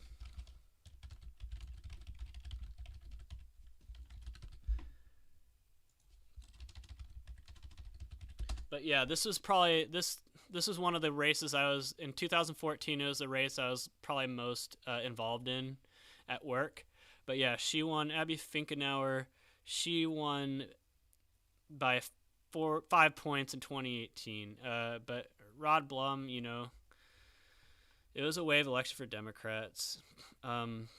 Ashley Hinson has a name recognition, but like I said, incumbency is such a big deal with house races. It really is. But like I said, there might be buyer's remorse. Trump won this district by 4. But like I said, Abby Finkenauer ran as a moderate. She ran as a moderate, and she is not governed like one, and that's the thing. But it's pretty much all Cedar Rapids, Waterloo, Dubuque. That's the thing. Is there enough, with Northern Iowa University, are they in session? I think they are, so they might be able to organize there. Marshalltown's there. You got Buena Vista University there. Decorah, you got Luther College. So, man, that's a tough one. You know what? Ashley Hinson has the name recognition.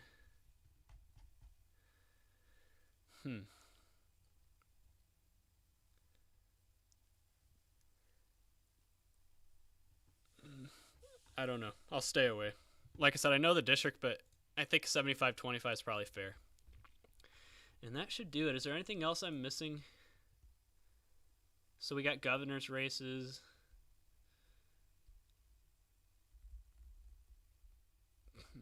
Montana governor race. New Hampshire, Vermont. I think these are all fairly priced. Like California, these are gonna pass, but I think they're fairly priced. So I think that's it. I think I can start making my bets now.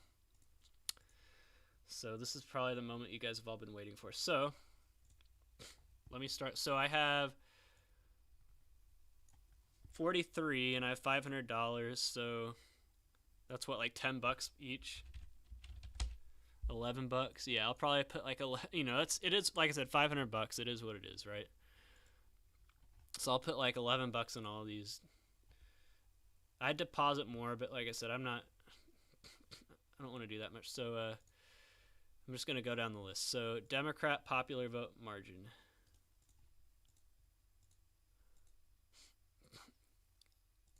No, 10.5.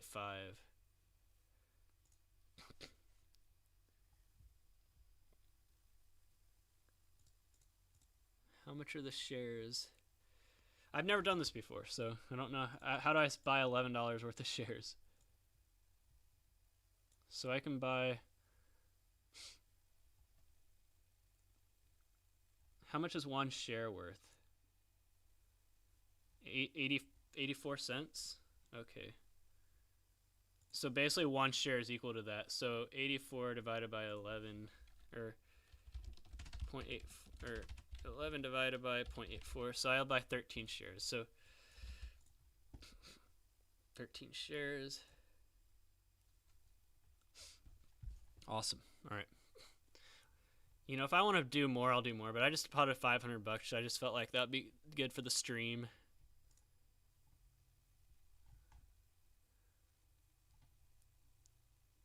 Point Loma. I went to Point Loma a lot. I'd go to Coronado Beach to run a lot. Connor S. I said New Mexico is my long shot.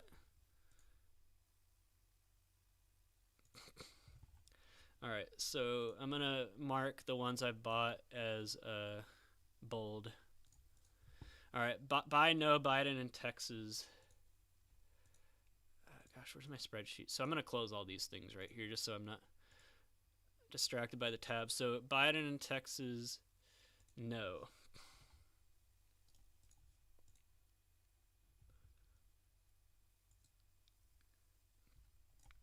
So 70, or wait, 11/0.7. So I'm going to buy 16 shares.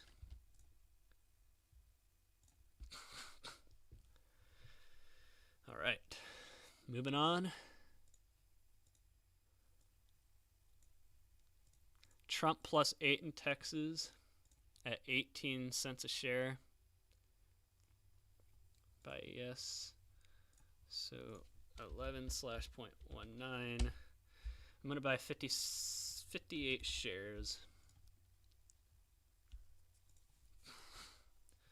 Awesome. All right, we're making progress here. All right, what's next? Biden, no in Pennsylvania. Oh man, this market's moving. What did I have it at? It was definitely not 39 cents earlier, but oh well. Biden, no. Yeah, Trump was at like, what, 38 earlier? He's moving. So 11/0.39. So I'm going to buy 28 shares here.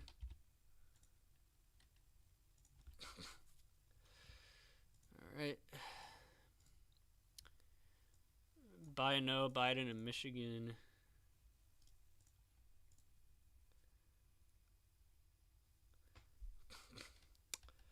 Uh,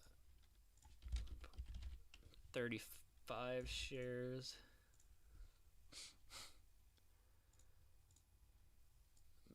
Buy no Biden in Wisconsin.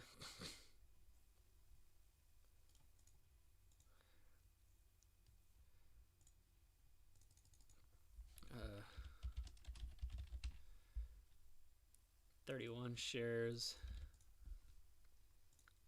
I'll like post onto my Twitter what I'm on, like a master list. Biden in Florida, no. Wow, this was this market was definitely yeah, this was like different. Yeah, that's why I did the stream tonight. These are already changing.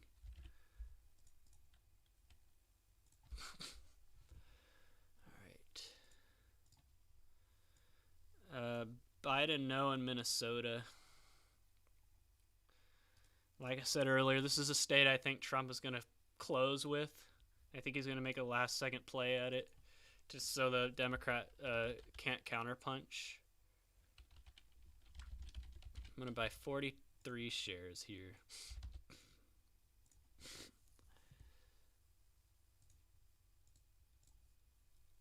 Ohio, smallest margin, no. Yeah, I think this is going to be I think this is one of those like guarantee bets.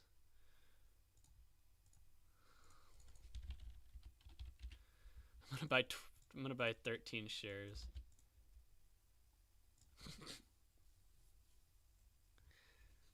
Like I can make $1 on that pretty much. That's what you do when you're betting $11 per bet. You can't even really make any money. Oh well.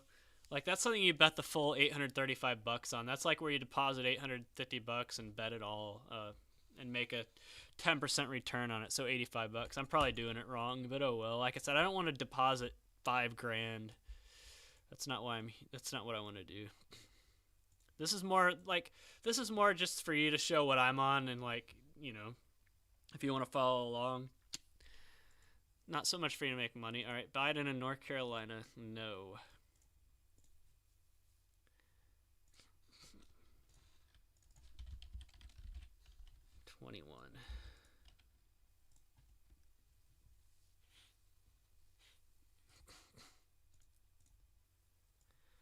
Voter turnout 160. You're not turning off on me now, camera.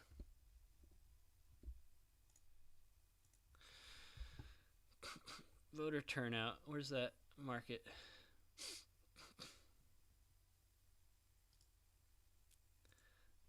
I know this is one. Will Trump lose any state he won in 2016? I'm not going to bet on that. Am I on Nevada? Where's the, yeah, some of these are different, in a different order, so I'm going to have to find which party will win Ohio. Did I not bet that one either? Oh, well, I have a long shot bet on the Ohio margin. Here's the Ohio vote margin.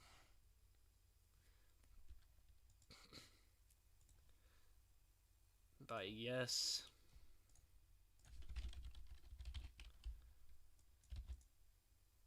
I probably should have deposited like $1,000 instead. Oh well. I can always add more later. Voter turnout. Where's that one at?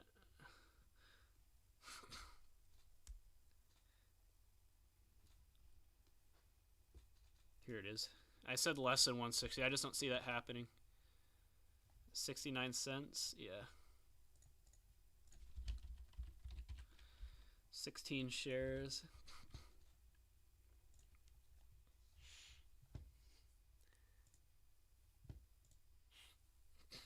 Trump, Nevada.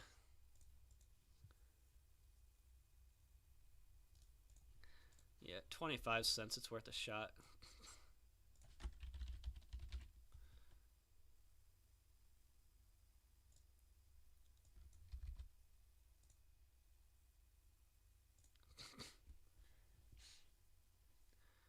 All right.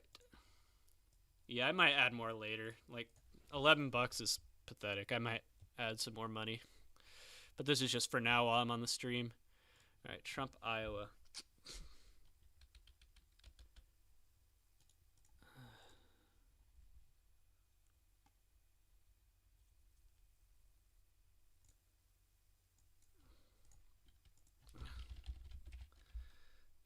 Shares.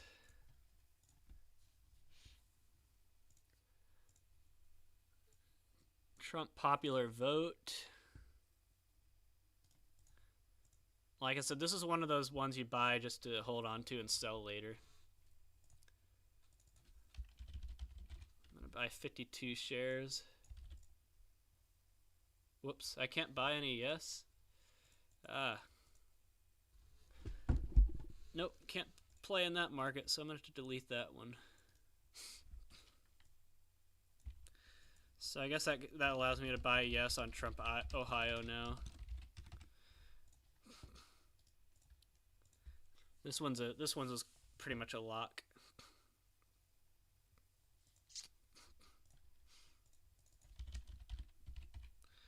$16. All right. Trump wins a state he lost in 2020. Like I said, that one's pretty much Minnesota. You're basically betting on Minnesota here. So I'm going to buy 28 shares.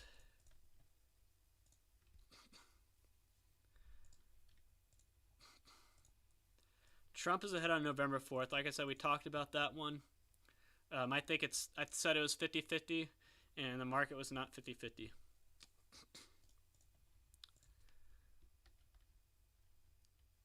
I'm going to buy yes. I'm going to buy 30 shares here.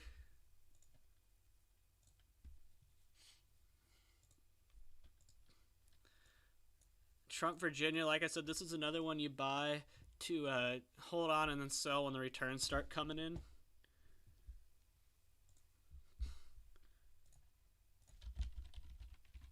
I'll buy 110 shares here. That is what you call a hold play. And then we got some of the sure things, Alaska, Montana. So I should probably deposit more money to make these bets, but just for the sake of the live stream, I'll make the pathetic bets here.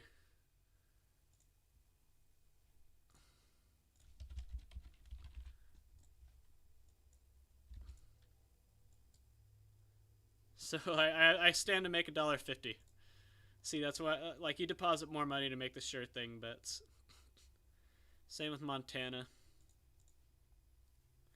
Where's Montana at? Here it is. Oh, the price, is it still at 89? Yeah, it is. Good.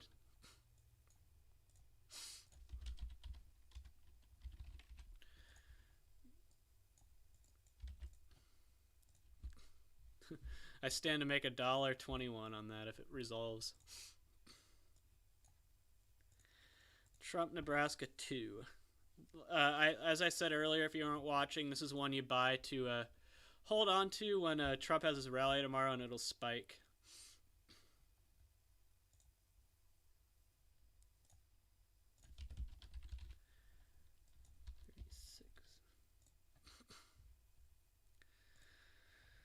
All right.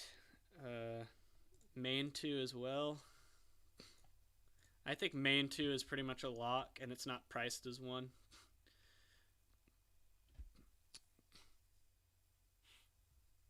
Where's Maine 2? Where'd it go?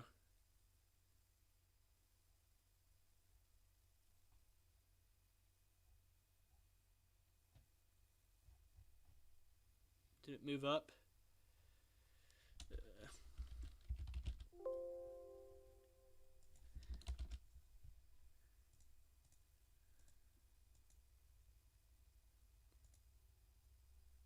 Here it is.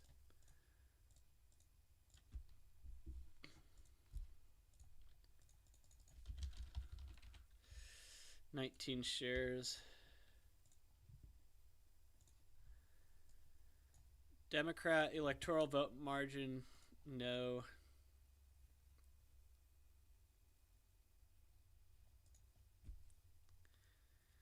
Where'd the electoral vote margin go?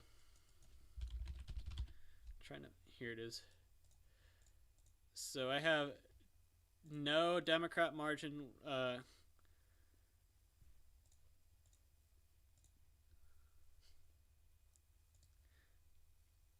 This one right here. Buy no at 87 cents. 13 shares. Where I stand to make $1. And then yes on Trump between 10 and 149.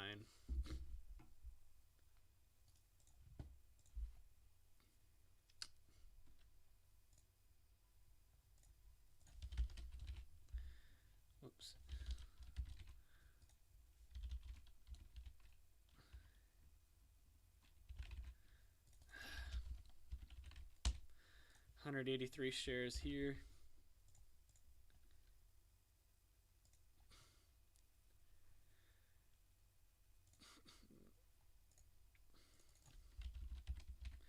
$110 shares here.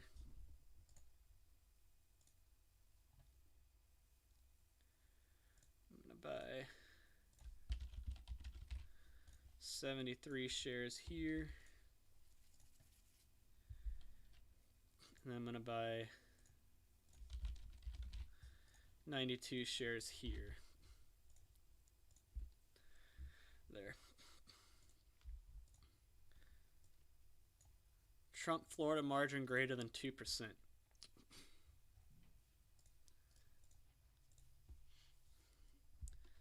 So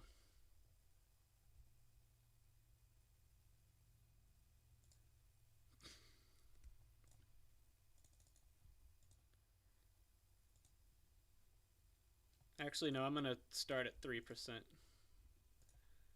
So 110 shares here.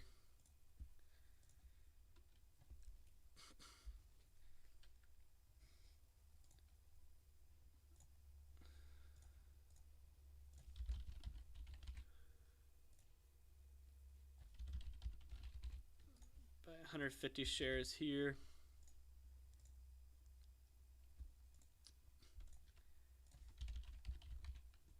Buy 200 shares here. And I'm going to buy 150 shares here.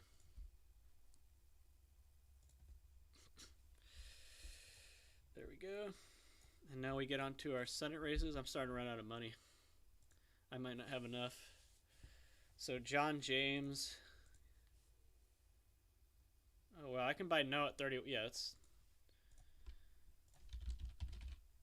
I'm going to buy 35.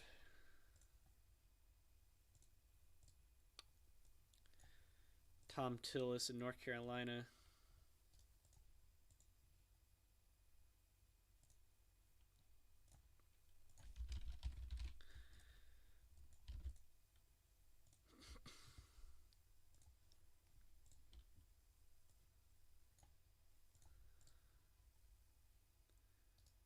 Lindsey Graham, the Ted Cruz of the race. He's this year's Ted Cruz.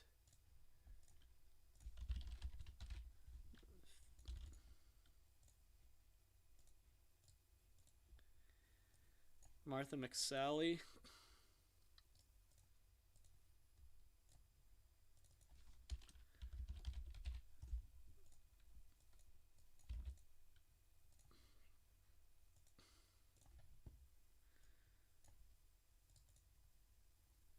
Susan Collins.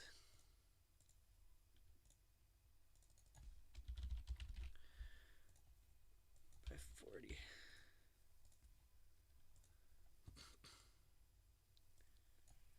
And then John Cornyn in Texas. He will not lose. If you want a sure thing, here's one.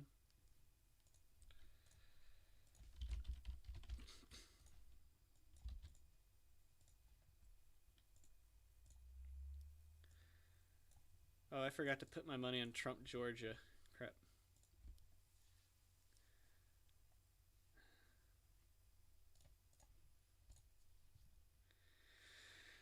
Trump, Georgia.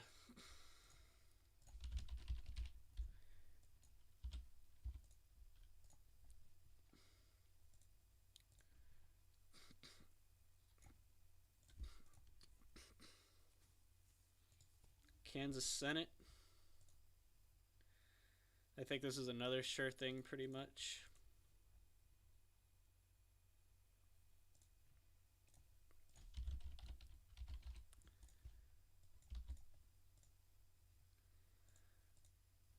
Running out of money. I don't know if I'll have enough money for these house races. I might have to deposit more. So there's 7 house races left and I have 70. Yeah, I'll have enough barely. Alright, so house. Staten Island's district.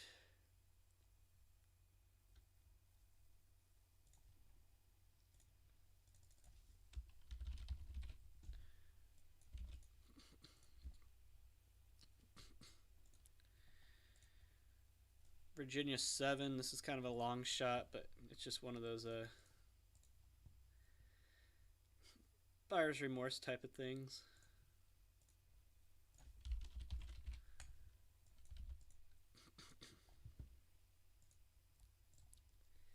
South Carolina 1. Again, I think it's mispriced here a little bit.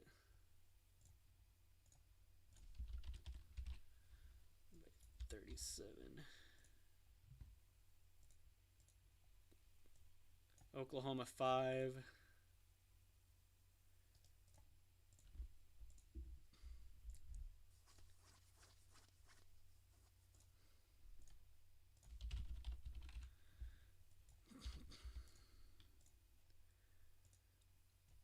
Missouri 2.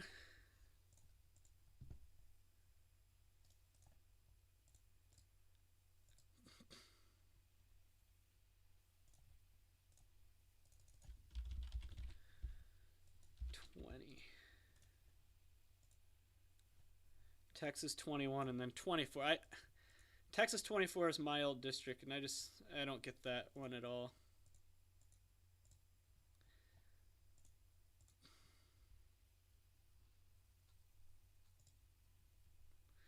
Wow.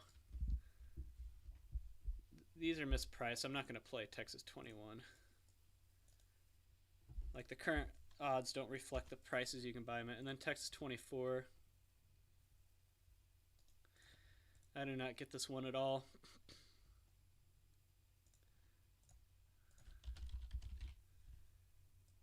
Like 27 shares. All right, I've made all my buys for now. I'll probably end up buying more. I don't think I have enough in there. But yeah, here's my list. I know it all seems tilted towards one side, but like I said, that's where the value is. My camera turned off? Crap. Thanks for letting me know.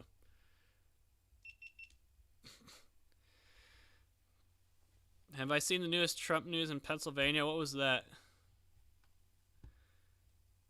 Yeah, that's probably how it's going to work out in Estastic.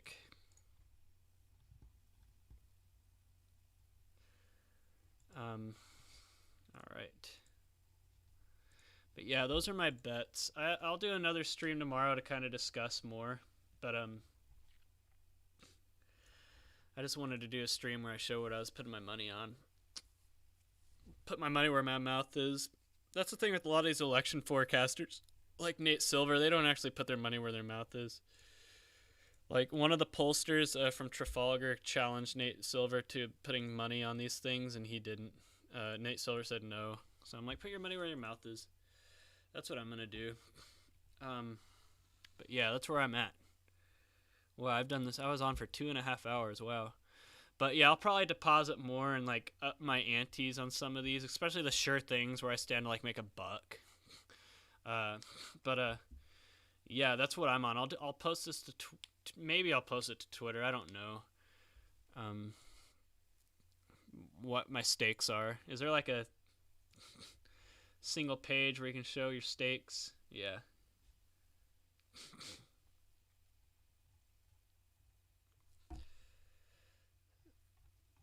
All right. Anybody got any questions before I head out?